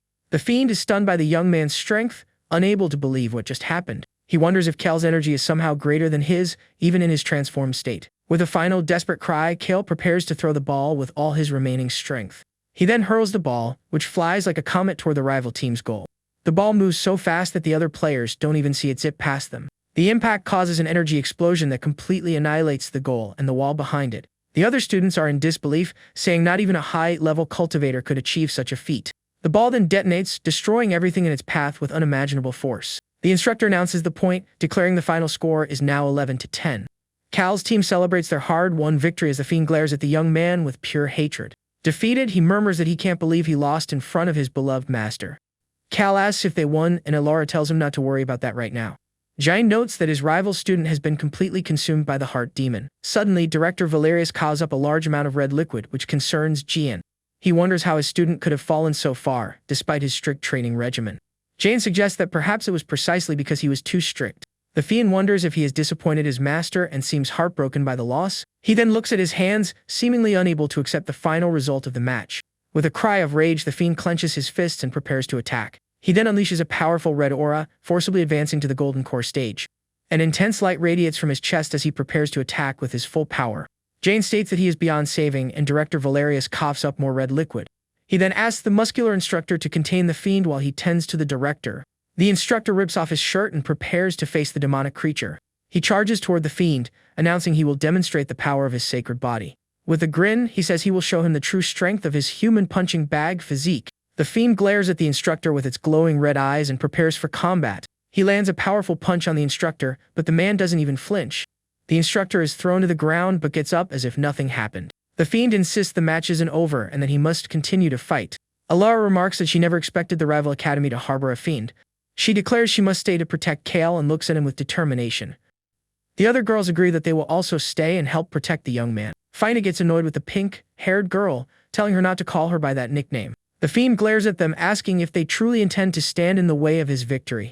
With a roar of fury, he warns that all who oppose him will meet a tragic end. He then creates chains of golden energy and launches them toward the youths. The chains descend from the sky, preparing to bind all of them at once. The chains then ensnare all the other players, leaving them immobilized on the ground. The fiend announces he has dealt with the intruders and turns his hateful gaze on Kale. He then grabs the young man by the collar, lifting him into the air with his demonic strength. The fiend declares they will continue the match until he achieves victory. He glares at Kale with his red eyes, appearing to be completely consumed by madness. The female player from the rival team pleads with him to stop, reminding him it was only one match. With tears in her eyes, she says they will have other opportunities to win in the future. Enraged, he throws her aside, blaming his loss on his useless teammates. The masked player catches her as the fiend screams her name in anger and frustration. He then announces that now that everyone else is gone, he will challenge Kale. The fiend glares at him, declaring they will now have a one-on-one match to settle the score. The other players beg him not to frighten them, insisting that he is being controlled. The female player then asks the others to help him return to his senses. They turn to the fiend, unsure of how to help him calm down. Furious, the fiend screams at them all to be quiet and glares at them with hatred. He then turns back to Kale, challenging him to continue the match. The fiend calls him despicable, and Kale glares back with determination. Alara tells him not to think he can do whatever he wants just because he won. She then rallies the others, saying they must unite to stop the fiend. The spirit asks if Jace is not going to help, and he replies that he will not take the risk. Jace states he will only become the chosen one when Kale is no longer in the picture. Alara then creates swords of energy and attacks both Kale and the fiend. The fiend calls her reckless and prepares for the attack she has launched at him. The swords strike the stone wall, and the fiend prepares for a counter-attack. Boro warns Alara to watch out for an attack from the ground, and she prepares. Suddenly, stone spikes erupt from the ground, but Alara manages to dodge them. She successfully evades all the spikes and readies herself for the fiend's next move. The young woman then complains that things would have been easier if the instructor hadn't taken her swords. She then turns and sees the muscular instructor lying on the ground shirtless. Annoyed, she grabs him and demands he return her swords, but he claims he doesn't have them. The fiend becomes enraged and prepares to attack the director's grandson and the girl. He then attacks with his stone golem, sending them flying with a powerful blow. Fina warns him not to think he can do whatever he wants with the fiend's power. She then uses her demonic sound technique, creating a pink aura around the fiend. The fiend is affected by the technique and becomes confused and disoriented. Fina tells him he still has a chance to return to normal if he fights back against the demon's influence. He struggles against the control, and Fina urges him to remember what is truly important. The fiend then seems to remember something and glares at Fina with his red eyes. He screams that victory is the most important thing and attacks Fina and the others with renewed fury. With his hands clasped together, he prepares to use his earth technique to attack everyone. He then creates massive stone walls, trapping all the other players. The walls close in, forming a stone prison and leaving only the two of them outside. Alara tries to break the wall with her swords, but is unsuccessful. Fina notes the wall is too high and that there is no way to climb out. The fiend declares that now that everyone else is gone, they can fight one-on-one. He screams that they will continue the match until he finally defeats Kale. The young man then picks up the energy ball and faces the fiend with a serious expression. Suddenly, he feels an excruciating pain in his body and collapses to his knees. The fiend laughs, saying he overestimated Kale's strength and that he is weak. He tells the young man to watch as he claims the final victory for his team. The fiend tries to take the ball, but Kale holds onto it with all his remaining strength. He insists that he also needs to win the match and glares at the fiend with determination. With a malevolent smile, the fiend says he will now show him his true power. He then uses his technique to create a cage of stone spikes around Kale. The fiend taunts him, asking how he will secure victory now. He then prepares to throw the ball and score the winning point for his team. Kale states that the match between the academies is already over and they no longer need to fight. The fiend is confused, not understanding what the young man is trying to say. He insists this is now a duel between the two of them, and that is the most important part. Kale replies that if the official match is over, then everything is fine and he faces the fiend. Kale states that this means he can finally fight with his full strength. He then shatters the cage of stone spikes with his brute force and frees himself. The fiend is shocked, unable to believe he managed to break free from the cage. He then attacks Kale with a flurry of punches, but his opponent dodges them. The fiend's punch then strikes the stone wall, destroying it with its force. He laughs, saying he thought Kale had some special ability but was mistaken. Kale apologizes and the fiend is confused by his strange behavior. He then says he doesn't want to waste any more time and will end the fight at once. With a determined look, he faces the fiend and prepares for his final attack. He then uses his immortal technique, charging toward the fiend at incredible speed. The fiend also charges forward, and the two prepare for a clash of fists. Kale lands a powerful punch on the fiend, sending him flying backward with force. The impact causes an energy explosion that completely destroys the arena floor. The stone cage then dissolves, and the other players are finally freed. The fiend crashes to the ground, defeated, wondering how this could have happened.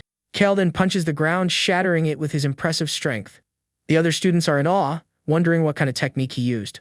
One of the students remarks on his strength, and another comments that he is in the same class as him. Kale breathes heavily, looking utterly exhausted after using all his strength. He then falls backward, and Alara catches him before he hits the ground. With his body trembling, Kale says he is incredibly hungry after the fight. Alara remarks that if he acted any differently, he wouldn't be himself. The pink-haired girl then appears, saying she has food to help him recover. She then begins to feed Kale as Alara watches the scene. She comments that she never expected Director Valerius's disciple to be possessed by a fiend. The muscular instructor appears, boasting that with him around, they don't need to worry about fins. He then tells the fiend not to get cocky just because he managed to land a surprise attack on him. The instructor then uses his strength to break free from the rocks that were pinning him down. The fiend attacks him with a punch, but the instructor easily catches the blow. He explains that when he is prepared, his human punching bag body is much stronger. The fiend then begins to glow, and the instructor is surprised by what he sees. Suddenly, the instructor starts to glow with a colorful aura, which shocks the fiend. He then lands a powerful punch on the fiend, sending him flying with his strength. The blow is so strong that the fiend is slammed against the wall, spitting up a large amount of red liquid. The purple object then ejects from his body and tries to flee the scene. Fina appears and snatches the object out of the air with a swift movement. She then says that, as she suspected, the fiend was intentionally summoned by someone. With a determined look, she clenches her fist around the object, preparing to destroy it. The object is then incinerated in a burst of fire, and Fina looks satisfied. The female player from the rival team rushes toward the fiend, but her teammate holds her back. The female player holds him in her arms, relieved that he has finally woken up from the trance. Director Valerius then appears, and the female player cries out his name in surprise. She begs him to help her teammate, who is badly injured from the transformation. Director Valerius then looks down at his fallen student with an expression of deep disappointment.